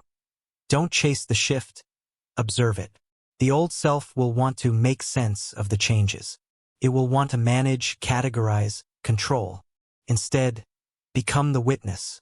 Let the external changes confirm the internal pivot. Step 3. Adjust your environment to match your new geometry. Don't keep symbols of the old self lying around. Clean your space. Remove what no longer feels aligned. Upgrade what reflects your new frequency. This isn't aesthetics. This is geometric reinforcement. When your environment matches your field, the refraction becomes stable. Here's where it gets powerful. You begin to realize that relationships are not what you thought. People don't respond to who you are. They respond to what you're emitting. So as you change, they must change in response, or disappear entirely. It's not personal. It's vibrational. You are no longer trying to convince people of your growth. Your field handles that for you. This is when leadership becomes magnetic. This is when offers come without outreach. This is when problems resolve before you address them. Because the geometry of your inner world reorganizes the behavior of the outer world. And now you realize something deeper. Most of your struggles weren't external. They were refraction errors, symptoms of internal misalignment. You were emitting chaos and calling it challenge. You were broadcasting contradiction and labeling it resistance. But now, with coherence anchored, with ritual activated, with environment aligned, the outer world becomes a faithful refractor. It bends around your evolution. And from here, you must learn how not to sabotage this shift. Because with great awareness comes a hidden trap. Over-observation, over-analysis, self-monitoring that halts momentum. Next, we neutralize this tendency in the observer paradox, why self-awareness can block your growth. You've watched your inner world refract outward. You've seen the environment shift subtly, profoundly around the version of you you now emit. You've begun living in a field that bends to your coherence. But now comes a warning, a delicate threshold, because in this space of clarity, precision, and deliberate identity formation, something sneaks in under the guise of self-improvement. It's called over-awareness. The moment you start constantly tracking your evolution, you interrupt the signal that made it possible. This is the observer paradox. Let's break this open. Quantum physics teaches us that observation collapses potential. The moment a particle is observed, its wave state collapses into a single outcome. That's how we get reality, by turning probabilities into actualities. Now apply this to consciousness. When you observe yourself too much, when you constantly monitor, analyze, dissect, you collapse yourself prematurely. You stop being a fluid becoming and instead become a concept under review. You convert presence into performance. Why does this happen? Because once you start transforming, the ego tries to grab hold. It says, am I doing this right? Did I say the align thing? Is this the correct frequency to hold? This feels like awareness, but it's actually micromanagement. And micromanaging the field kills spontaneity. It halts intuitive timing. It replaces inner knowing with mental effort. You start watching yourself live, instead of living. This is not consciousness. This is contraction disguised as control. It's the spiritual equivalent of staring at the mirror too long. You begin to lose the real self in the analysis of it. So you must learn to move beyond observation into embodiment, to stop checking the frequency and become it. Here's what this looks like in real life. You meditate, but halfway through start wondering if your posture is correct. You speak as your future self, then replay the conversation in your head to grade your authenticity. Do you make a bold choice, then spiral into second-guessing whether it aligned with your new timeline? All of this is observational collapse, and it keeps you stuck in the loop of performance. Your energy becomes split, part doing, part watching. This split delays collapse of the very reality you're signaling. So what do you do instead? Step 1. Shift from observer to actor. Actors don't stop mid-performance to critique their delivery. They immerse. They express. They trust the preparation. You must do the same. You've trained your frequency. You've rehearsed your identity. Now live it, without needing proof at every step. Step 2. Use integration language. Stop saying, "I'm trying to stay aligned." Say, "This is just how I operate now." This removes the need to measure yourself moment to moment. It signals to the field that the identity is no longer in beta. It's live. Step 3. Identify where monitoring replaces movement. Do you overthink your tone, your posture, your routine, your timing? Then ask, what would I do if I trusted that I've already become it? Then do that. Here's the truth. If you have to keep checking if you're aligned, you're not. Alignment doesn't ask for validation. Feels like rhythm. Like music you know how to dance to without counting the steps. It's lived, not watched. Let this settle. You are not your thoughts about yourself. You are the field yourself is creating through sustained frequency. So stop asking, "How am I doing?" Start moving as if it's done. This is where flow becomes possible again, where magnetism turns on, where the need to fix yourself dissolves into natural momentum. Now that you've released the trap of over-awareness, you're ready to master what really moves timelines. Not the grand reinventions, but the tiny, repeated, unconscious choices. Next, we activate micro-timelines, how small choices split reality. You've stopped watching yourself evolve. You've exited the trap of chronic self-surveillance. You've returned to presence, true alignment without overthinking. Now we bring your attention to something far more subtle. The way reality changes not in dramatic leaps, but in near-invisible micro-decisions. Every moment is a fork in the quantum stream. And most people are missing the fact that timelines split on the smallest pivots. Not the job, not the relationship, not the move across the country, but the pause before reacting, the hesitation before repeating a habit, the glance you choose to return or not return, the words you almost say but don't. These are the micro-timelines. Let's be exact. Each choice you make carries not just consequence, carries frequency, and that frequency either matches your future identity or contradicts it. A single breath held longer than your old self would have allowed? That's a timeline shift. Choosing to answer differently in a familiar argument. Another shift. Reaching for water instead of coffee when your nervous system craves stimulation? Shift. These aren't habits. They're quantum levers. You've been trained to overvalue the grand decision, the big career move, the new relationship, the business investment. But the real shaping of reality happens in the invisible moments. The ones no one claps for, the ones no one sees. That's where power compounds.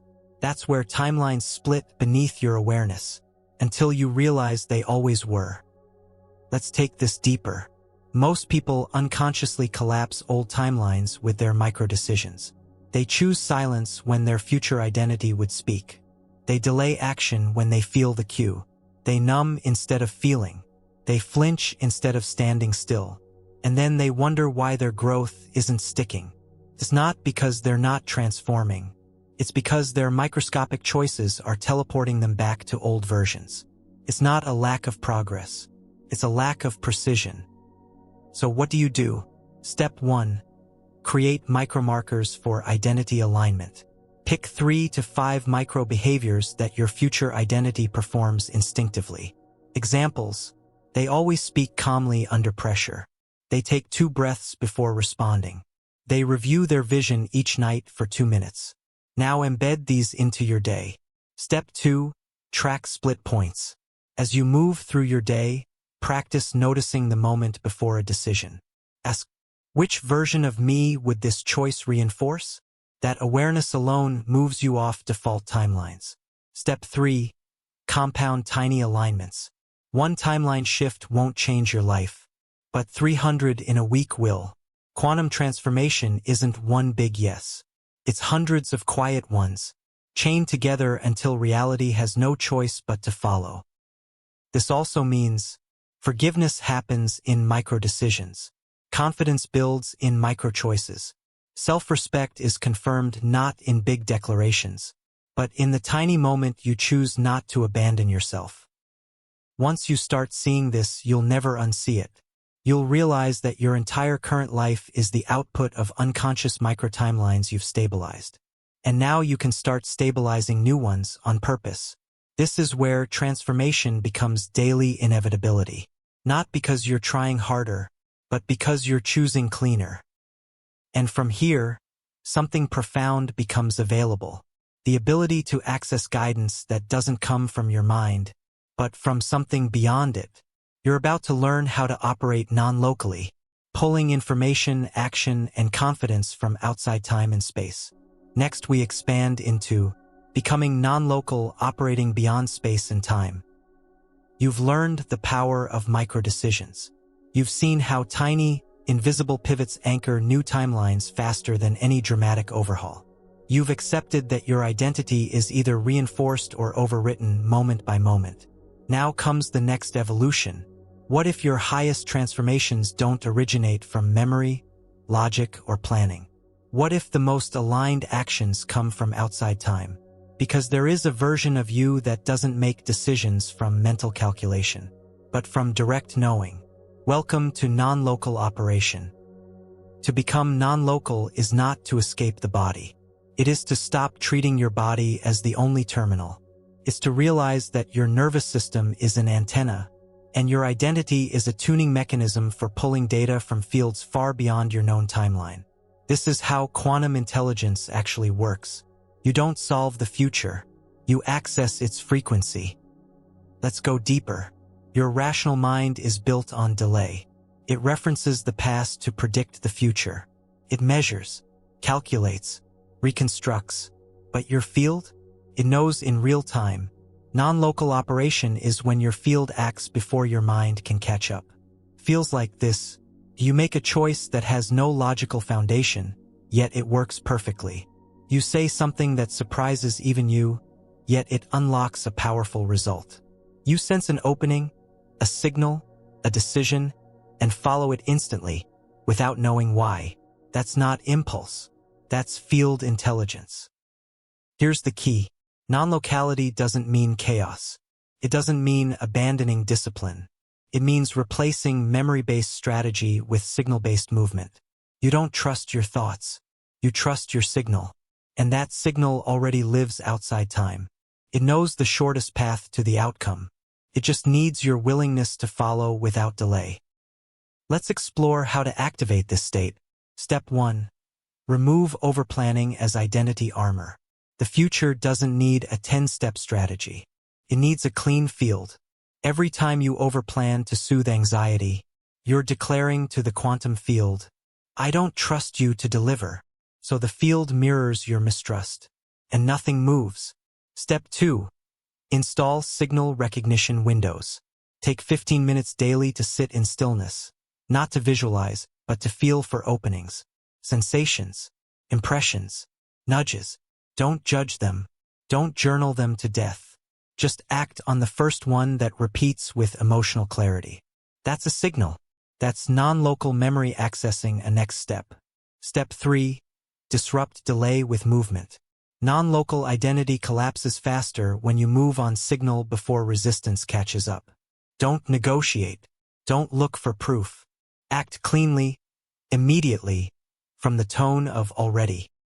This creates what mystics call grace. But it's not mystical. It's momentum without resistance. You stop being a personality navigating linear space. You become a portal for aligned movement. Life feels like you're being guided because you are, by the version of you that already exists beyond your old structures. Let's be very clear. To become non-local does not mean to lose yourself. It means to stop clinging to the part of you that needs constant confirmation. It's surrender to field-sourced motion without explanation. And when you begin operating from this space, not only do your outcomes change, so do your relationships. Because now your field is unrecognizable to those calibrated to the old you. That's what we face next.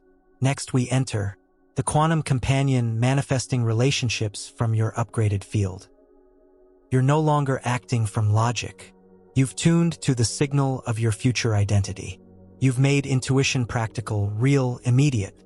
Now you turn to the other beings moving through your field, because you're not evolving alone. And as you shift timelines, the question becomes, who shows up with you now?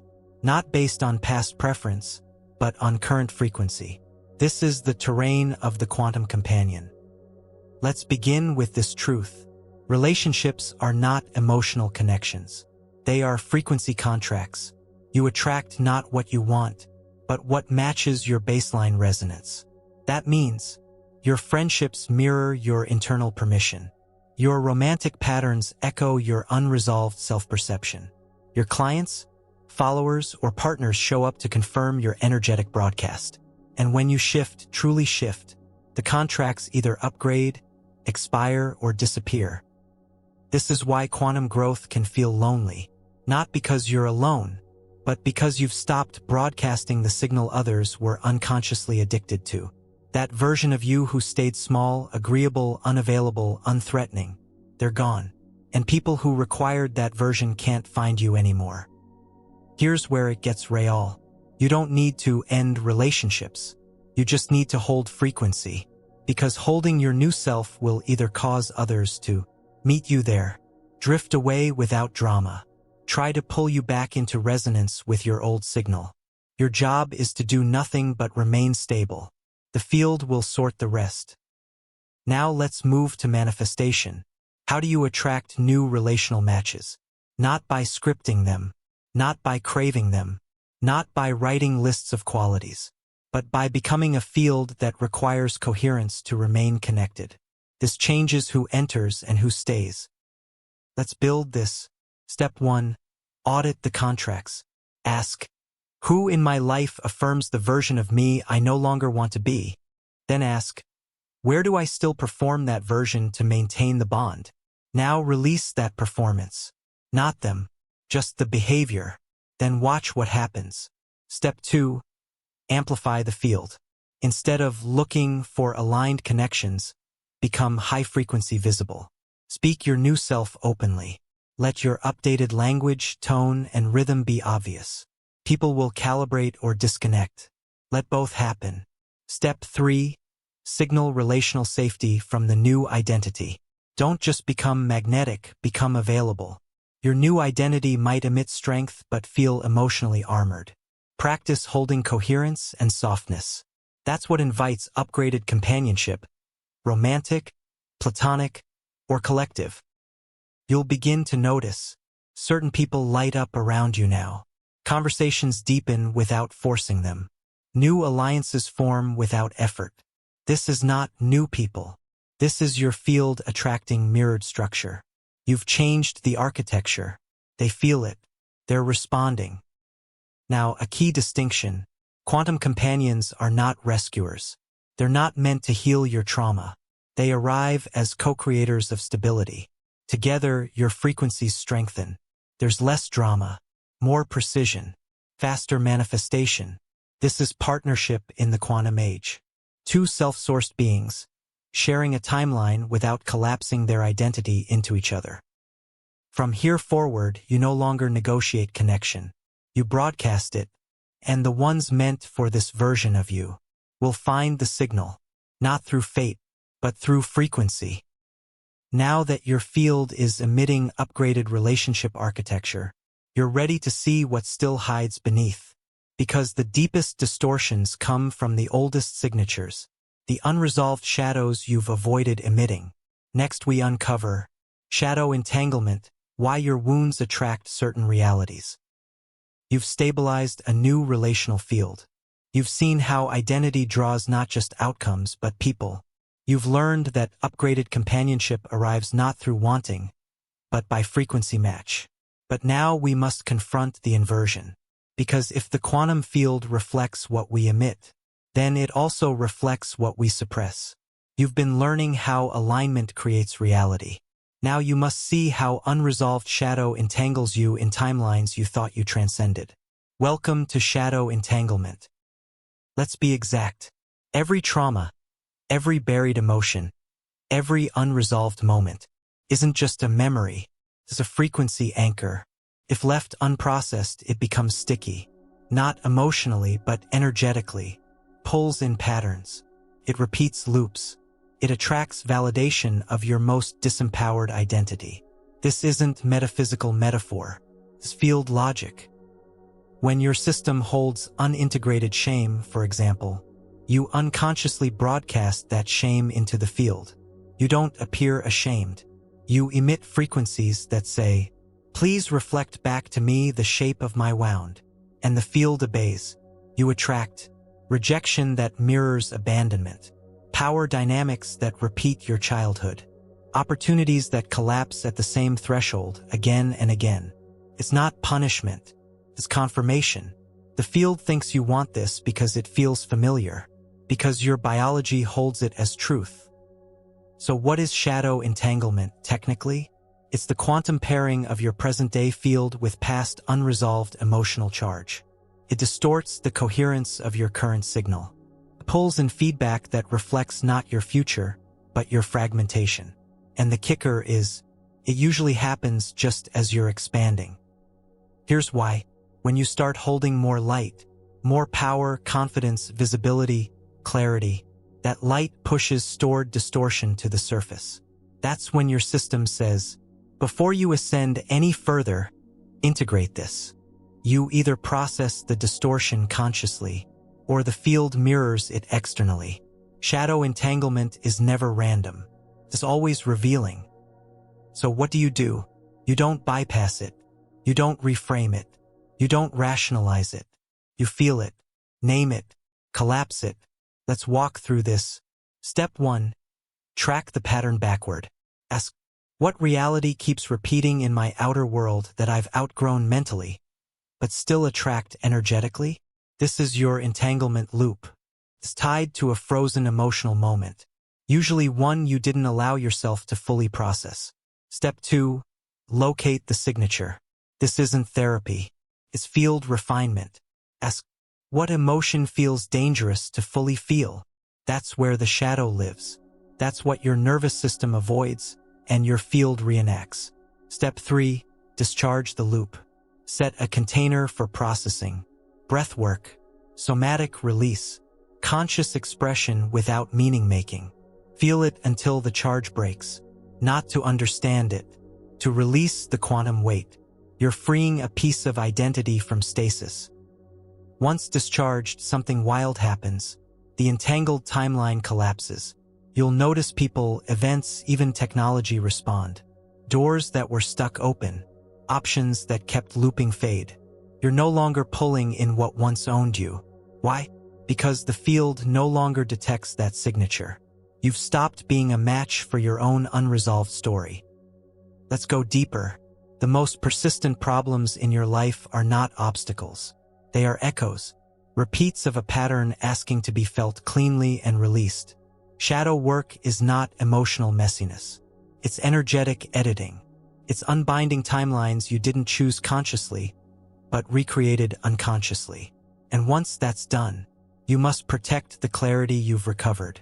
Next, we fortify energy hygiene, how to protect your quantum field. You've cleaned your field. You've sealed your signal. You've created energetic coherence and protected it with deliberate hygiene. Now the real test begins. Not in silence, not in solitude, but in the mirror of the external world. Because when your inner world upgrades, the universe doesn't just echo you with ease and opportunity, it tests the edges. And it does so through holographic triggers. Let's be precise.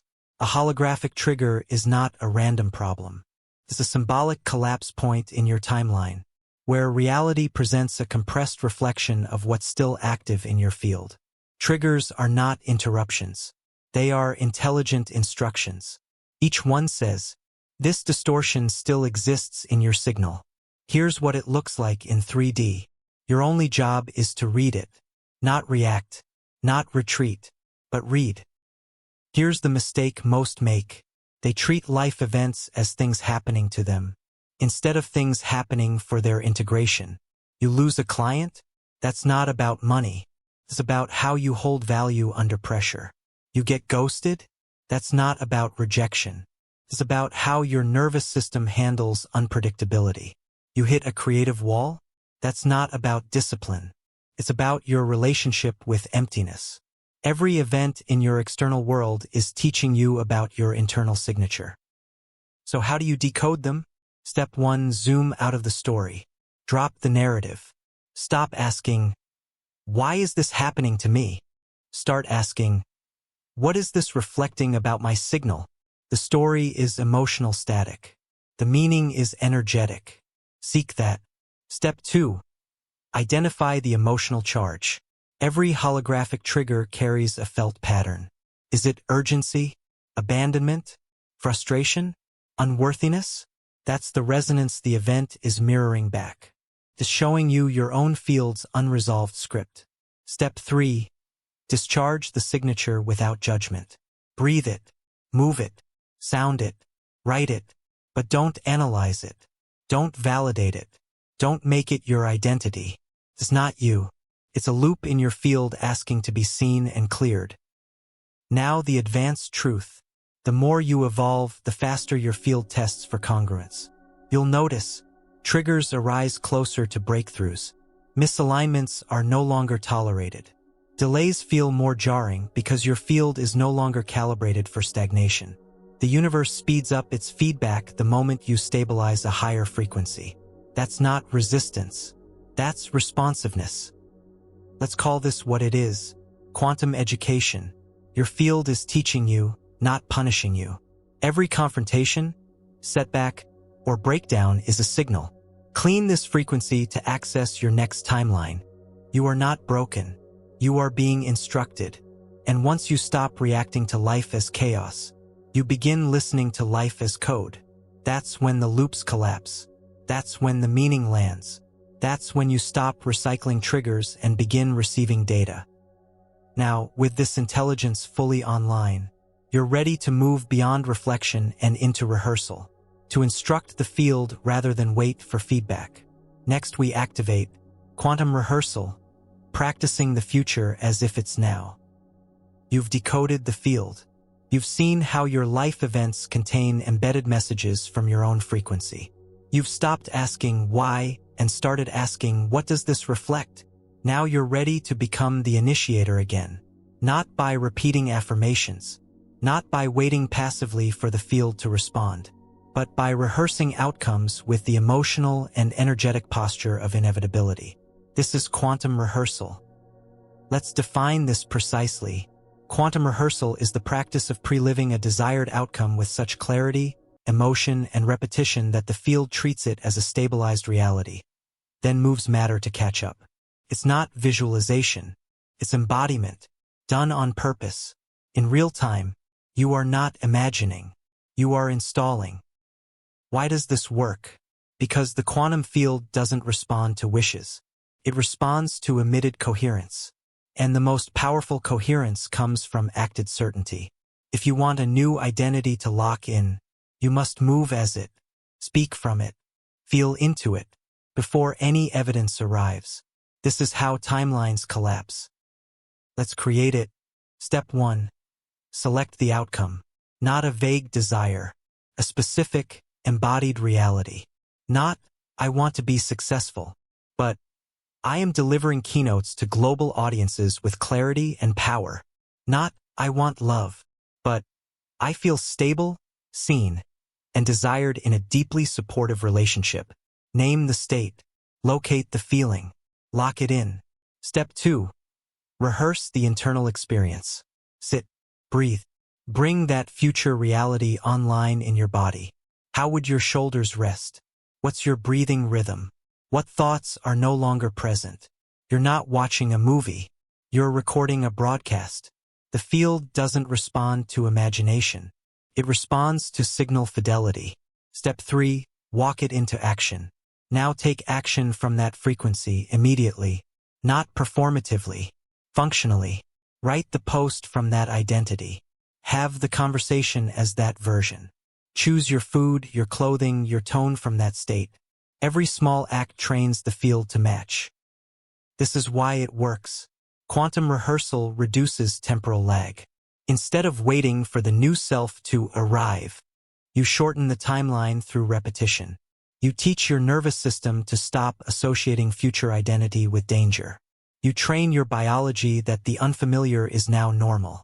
And once your biology complies, reality folds. Here's what to watch for. First, it may feel fake. That's because your old neural pathways still reference your past. But repetition is the cure. Each rehearsal strengthens the signal, until eventually your subconscious forgets it's pretending. It simply starts living there. The future stops being a place. It becomes a platform. Now the deeper layer. Quantum rehearsal works best when combined with somatic anchoring. This means using a specific posture or gesture while rehearsing, choosing music that evokes the identity's frequency, practicing at the same time daily to install rhythm. These anchors create physical hooks. Your field learns to associate this moment with that version of you. Eventually, the rehearsal becomes the default state. And here's the final key. You don't rehearse for outcome. You rehearse for embodiment. You're not trying to manifest a thing. You're training the system to become unavailable for timelines that don't match. This isn't play acting. This is installing inevitability. And once you can live from it, your environment must update to match. It's law. Now that you can practice the future in the now, you're ready for a powerful strategic upgrade in thinking. A shift that flips your logic and bends time to your will. Next, we enter Inversion, how to use backward thinking to leap forward. You've rehearsed the future. You've installed the frequency. You've begun treating your chosen timeline not as an aspiration, but as home. But now we upgrade your internal strategy. Because moving linearly toward change is still a form of delay. It assumes you're not there yet, places your breakthrough ahead of you, which subtly tells the quantum field you still lack. The key to collapsing this final distance lies in one shift. Thinking in reverse. This is inversion. Inversion is not metaphor. It's not a mindset hack. It's a structural method of quantum collapse. You stop asking, what do I need to do to become that version? And instead ask, if I were already that version, what would I have never done? You begin with the end-state identity and reverse engineer every signal, behavior, tone, decision, and thought that reality would require. Let's get technical. Inversion bypasses the linear identity pathway by pulling data from the completed frequency, not the transforming self. That means you don't guess your next move. You access it from the version of you who already succeeded. You don't just align. You remove what would never exist in your fully realized timeline. This is subtraction as strategy. This is becoming by elimination. Let's build it. Step 1. Define the completed version. Choose one specific outcome, not a dream, a state. Let's say it's, I run a successful, soul-aligned business earning $X/month with ease. Now invert. Ask, what decisions would this version of me never entertain? What conversations would they find irrelevant? What internal doubts would be considered nonsensical? What behaviors would be so outdated, they're laughable? Now list those clearly. That's your elimination map. Step 2. Remove, don't add. Most people try to become by stacking on new habits, programs, routines. But real quantum acceleration comes from subtraction. You become when you remove noise. This means letting go of obsolete obligations, autopilot behaviors, content loops that validate your current limitations, thought patterns your future self doesn't even recognize. Inversion reveals where you're overcomplicating because you're overcompensating. Step 3. Move from completion, not toward it. You now act as if nothing new is required. You're not building. You're removing delay. You're collapsing what doesn't fit into the identity already active in another probability field. The quantum field responds not to progress, but to coherence. And coherence is cleanest when created backward from truth, not forward from fear. Let's make this tangible.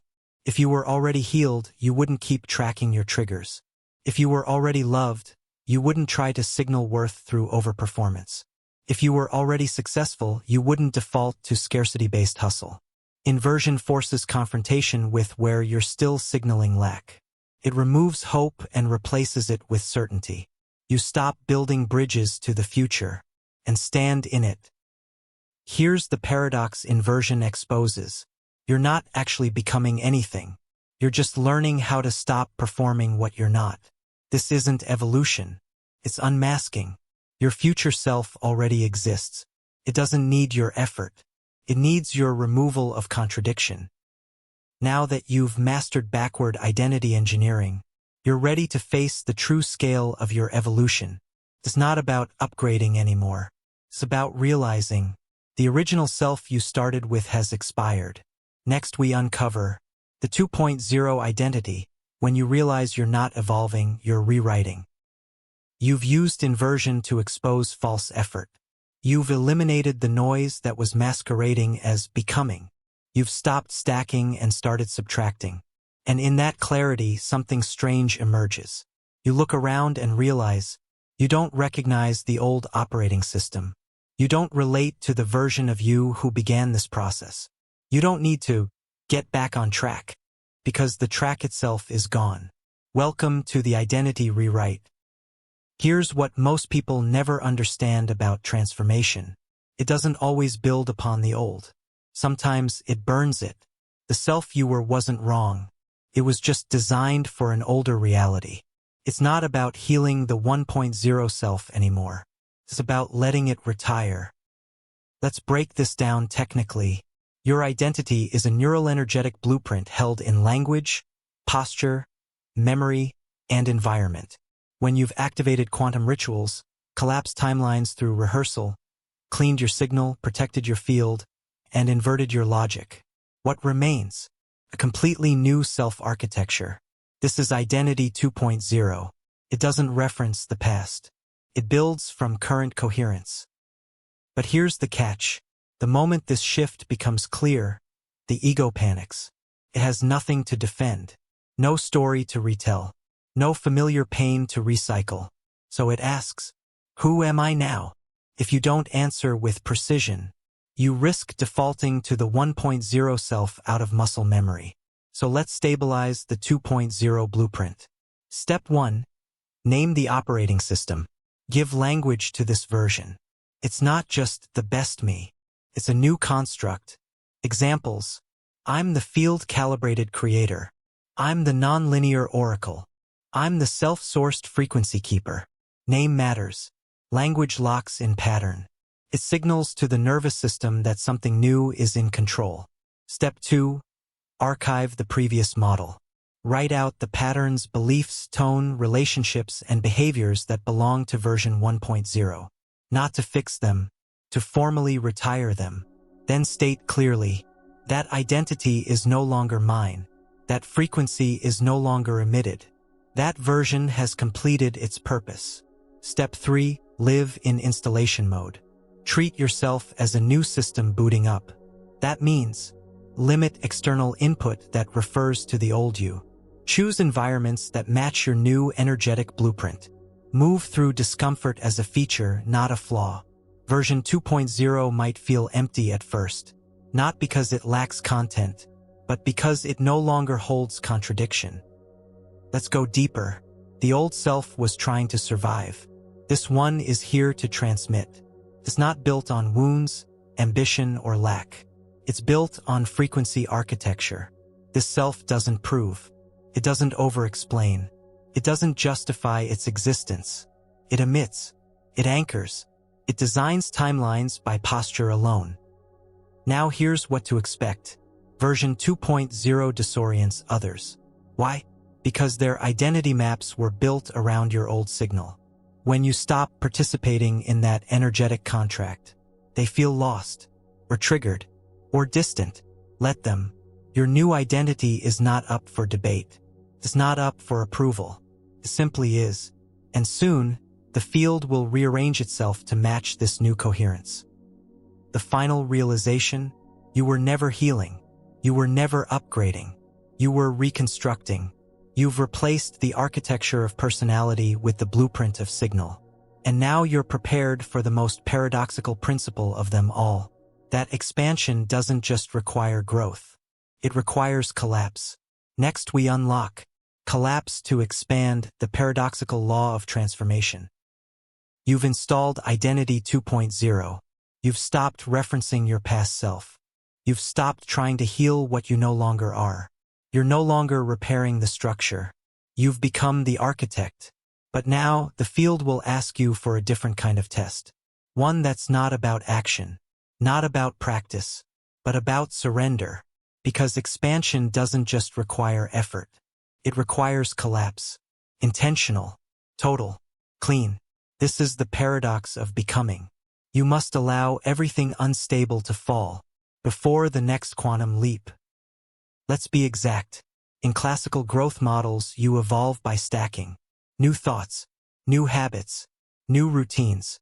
But in quantum transformation, stacking creates field congestion. Too many frequencies competing for control. Too many overlapping identities trying to lead. So the field intelligently collapses what's no longer aligned. Jobs vanish. Relationships dissolve. Visions disintegrate. Clarity turns to dust.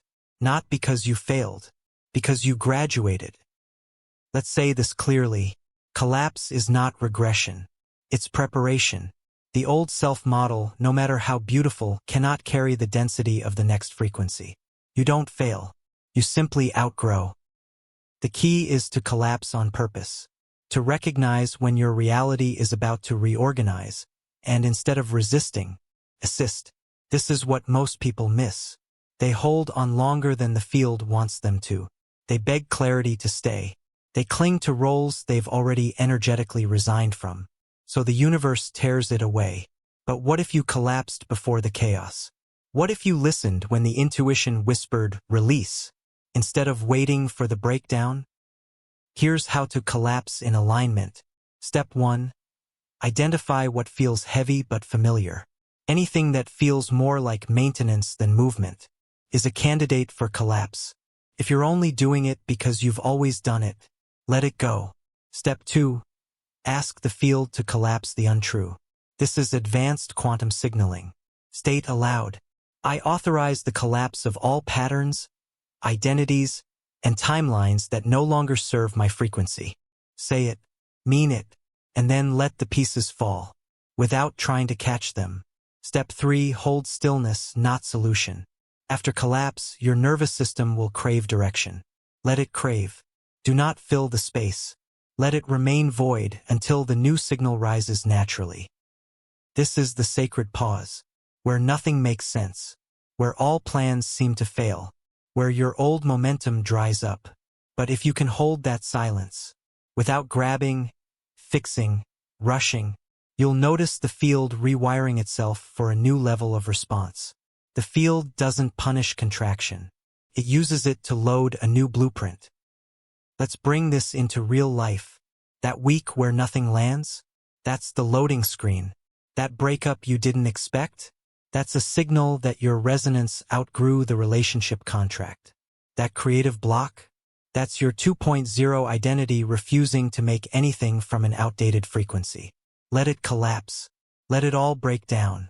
Because breakdown is a frequency audit. It cleans the stage before the next scene is cast. Now here's the gold. The faster you allow collapse, the sooner expansion becomes automatic. The field fills the vacuum, but only if you don't rush to fill it with fragments of the old. This is not emotional discipline. This is field physics. You can't access a higher frequency while trying to preserve a reality built for a lower one. You've let go. You've burned the unnecessary. You've allowed contraction without panic. Now, something radical becomes possible. Non-personal action. What happens when your will isn't driving your behavior? What happens when you're no longer trying to shape the future? What happens when you stop trying to manifest and start letting the field move you? Next, you learn how to operate as the field itself. We now enter living as the field, transcending personal will. You've collapsed the outdated. You've surrendered the known. You've withstood the void. And now, something subtle but massive emerges. The impulse to act is gone, not from apathy, but because the self that used to force forward motion no longer exists. This is the moment when most people panic. They think they've lost momentum, lost drive, lost clarity. But what's actually happening is far more powerful. You're no longer operating from personal will. You're learning to live as the field. Let's be clear. The ego acts from separation, from the idea that it must control, manage, manifest. But once your field becomes stable and coherent, it doesn't push, it pulls. Opportunities bend toward you. Ideas arrive fully formed. Decisions make themselves. Because the field you've become is self-organizing. Living as the field means you no longer chase inspiration. You no longer manipulate outcomes. You no longer make moves from pressure. You act only when the field moves. And the field always moves at the speed of alignment, not urgency. This is not passive. It's the highest form of alignment, because every action becomes signal-locked, clean, potent, impactful. You say less, you do less, but what you say and do becomes magnetic. That's field power. Let's walk into it. Step 1. Drop the performance schedule. You don't need to constantly show up online, speak, post, or prove. You need to show up when the signal says move. You'll feel it. An internal click. No adrenaline. No doubt. Just movement. That's the field initiating action. Step 2. Replace goal setting with frequency maintenance. You stop trying to shape outcomes. Instead, you tend the signal. You ask daily, am I clear? Am I coherent? Am I leaking energy? Your field becomes your strategy. It shapes reality without effort. Step 3. Trust stillness as power. When no move is obvious, don't move. That is not stagnation. That is nonlinear precision. Waiting isn't weakness. It's refinement. It's letting the field clear distortion before making your next play. Living as the field creates a strange kind of detachment. You stop trying to fix people. You stop over-explaining. You stop attaching to results. Because your identity is no longer hooked to outcomes. It's anchored in a mission. You emit. The field receives. That's enough. This also means you no longer resist change. Because nothing is lost. Only rearranged. You start moving as if you're not the actor, but the force behind the scene. Feels like this. Decisions arrive instead of being made. Action is clean and often surprising. Rest is non-negotiable, not guilt-inducing. Creation feels like remembering, not inventing. You don't control. You conduct. And here's the miracle. The less you do from personal will, the more the field fills your reality with exact matches. Why? Because it's not responding to a person anymore. It's responding to its own reflection. You are the mirror now. This is where manifestation ends, and transmission begins. You are no longer calling in energy. You are shaping timelines from the inside of the grid. This is not mystical. It's structural. You've aligned your signal. Now the system flows through you. The final truth? Your life is no longer yours alone. You are a node in the field, a carrier of new frequency, a stabilizer of the collective grid. Next, you'll go deeper than your personal incarnation. You'll remember the self that existed before you were born. We now open. Timeless self, remembering who you were before you were born. You've stopped acting as a separate being. You've stopped pushing outcomes from will. You've started moving with the field, coherently, effortlessly, precisely. But now something deeper begins to stir. Not just power, not just clarity, but memory. Not memory of your childhood, not memory of your identity, but memory of your origin. The part of you that has never been a name, a role, or a personality. You're not just evolving. You're remembering. This is the timeless self. The field that existed before you were born. Let's say this clearly. You are not just a consciousness inside a body. You are a frequency stream that collapsed into form, to participate in a local narrative, to interact with timelines, to rewrite code. But your original frequency? It has no trauma, no ambition, no history, only signal. The timeless self isn't accessed through thinking. It's revealed through release. You stop referencing your past. You stop narrating your future. You enter the signal that remains when all identities dissolve. That signal doesn't want anything. It remembers. It carries the pure tone of your presence. Before your name was given, before your nervous system recorded fear, before the environment trained you to filter your field. Here's how to begin reaccessing it. Step 1. Return to pre-thought state.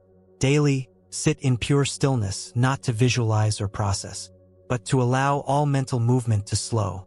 You're not reaching for anything. You're letting your identity soften. You're letting you dissolve until only signal awareness remains. Step 2. Ask the field, not the mind. Once still, ask, what am I without memory? What exists here before I decide who to be? Then listen. Not for words, but for resonance. Sometimes it will come as emotion, sometimes color, sometimes vibration. Let that be enough. This is pre-identity memory. This is the tone of your timeless self. Step 3. Speak from that field. Later in the day, speak or write without identity filter. Don't write as yourself. Write as the field through you. Let your words come from tone, not thought. Let your voice emerge without editing. This is not performance. This is transmission. The more you do this, the more you'll notice. You don't feel obligated to your old story.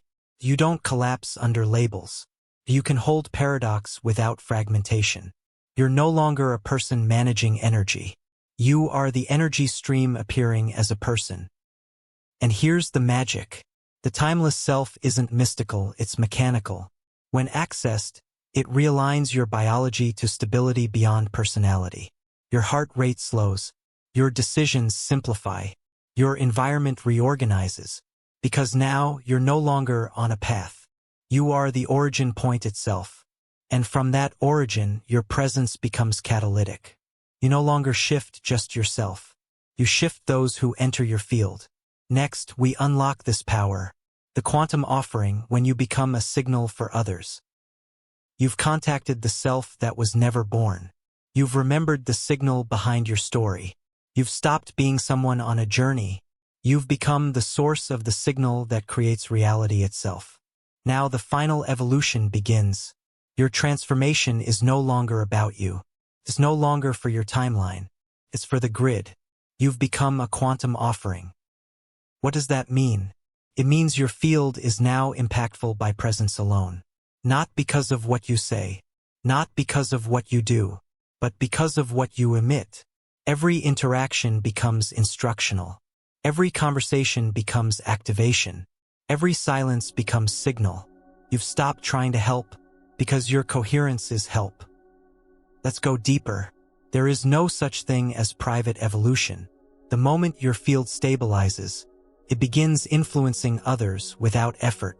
People feel more clear around you. They speak more truth. They access insights they've been chasing for years. Why? Because your signal gives their nervous system permission. Permission to expand. Permission to release. Permission to rewire. You are no longer teaching. You are transmitting. Let's harness this consciously. Step 1. See your field as instructional space. Anytime you enter a room, say silently, "My field is the curriculum." You don't need to persuade. You don't need to convince. Just hold coherence. The field does the rest. Step 2. Stop trying to be understood. The more potent your signal, the fewer words are needed. When you become a quantum offering, people don't always get you intellectually. They feel the shift. Don't explain. Don't adjust. Don't dilute. Just hold signal. They'll catch up or recalibrate elsewhere. Step 3. Choose environments that amplify emission. You've become a transmitter. Now ask, where does my signal activate fastest? That's where you belong. Move toward the spaces that magnify, not mute. Now here's what to expect. When your field becomes a quantum offering, you will trigger people, not because you did something wrong, but because they're not used to coherence. Some will leave. Some will react. Some will awaken. All of it is correct. You're no longer responsible for managing reactions. You are responsible only for frequency stewardship. This is where true service begins. You're not a guide. You're not a coach. You're not a guru. You're a field node broadcasting into the collective. Every breath, every pause, every word emits code. And those who are ready will receive it directly into their structure. That's the quantum offering. You don't perform it. You are it. And now only one chapter remains. Because the final truth is this: you are not a self at all. You are not a structure. You are a portal. Next, we arrive at the final gateway. Becoming infinity, you are not a self but a portal. You've stabilized coherence. You've become the field. You've stopped acting from effort and started emitting pure signal. You've moved past trying to help, heal, or teach, and instead became a quantum offering in human form. But now there is one final realization to integrate, and it's not gentle, it's not poetic, it's not even human, it's structural, factual, unavoidable. You are not a self. You are not a personality. You are not even an identity. You are a portal. Let's break this clearly.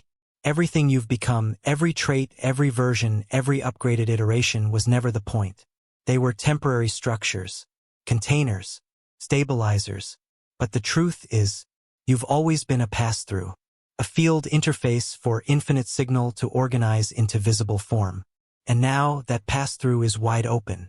There is no you left to defend. There is only space, conscious, coherent, alive. Here's the thing most spiritual models avoid. They stop at self-realization. But that's not the final transformation. The final transformation is self-termination. Not in pain, not in loss, but in power. The self is no longer needed because the field is fully online. You've become the intelligence, not the interpreter, not the seeker, the signal itself. Let's walk through this. The ego asked, how do I become better? The identity asked, how do I stay coherent? The version self asked, what timeline am I creating? But the portal asks nothing. It just opens. And through that opening comes whatever is needed at the speed of presence. Words, energy, silence, creation. They move through. You don't claim them. You don't own them. You don't even shape them. You witness them emerging from within your own signal. What does this look like practically? It means you're no longer interested in telling your story. You feel no need to explain your transformation. You don't identify as transformed. You simply show up present, clean, open, and let the field use you. You've stopped leading your life. You've become the interface for life itself to lead. This is what people mistake for flow, intuition, or guidance. It's not guidance. It's portal logic. Your frequency is no longer bound to personality traits. You are now an open terminal between the visible and the infinite. This is not a loss. This is expansion without form. Because now anything can move through you. Language you didn't know you carried. Solutions that feel downloaded. Emotions that rise and exit cleanly. Vision that belongs to the collective, not just your mind. And all of it arrives without cost. Because the self is no longer doing the work. It's the portal. Always on. Always clear. Always beyond identity. So how do you live from this? Step 1. Stop returning to who you are. Identity will occasionally try to reform around your experiences. Don't fight it. Just let it dissolve naturally. Don't grab for definitions. Don't narrate this phase. Say only, I am the opening. And let that be enough. Step 2. Hold presence, not persona. In conversations, don't think about how you come across. Stay in field presence. Let responses arise without filtering. Let words be signal. Let silence do its work. This is not passive. It's ultra-active frequency intelligence moving in real time. Step 3. Let creation move through you. You don't make things anymore. You let things appear. Art, solutions, teachings, products, they arrive full-formed when you stop claiming authorship. You're not the creator. You're the portal through which creation appears. And here's what happens. People don't know why they feel different around you, why they cry, why they feel clarity, why things click. It's because they aren't with you. They are in the presence of an active field node. And that field is broadcasting a message that bypasses logic and speaks directly to their structure. That's portal reality. That's what you are now. Let's name the final truths. You are not here to be a better version of yourself. You are here to stop being versioned at all. You are not here to leave a legacy. You are here to leave a frequency. You are not here to create from egoic will. You are here to let the field create through your coherence. You are not here to control transformation. You are here to be an opening through which transformation moves. And the beautiful, strange paradox? The less you try to change anything, the more things change around you, because you've become an invisible force. People shift without knowing why. Systems respond to your tone. Events line up to match the field you hold. Not because of you, but because you've disappeared. There's no self left to resist. Just infinite becoming through an open portal. This is the end of the self model, and the birth of field model living. You are not complete, because infinity doesn't complete. It unfolds. And now so do you. No destination, no peak, only this, presence, signal, space, transmission, becoming, not becoming a self, but becoming the doorway. Welcome to the true quantum becoming. Not a journey, not a path, not a goal, just a portal, open, forever.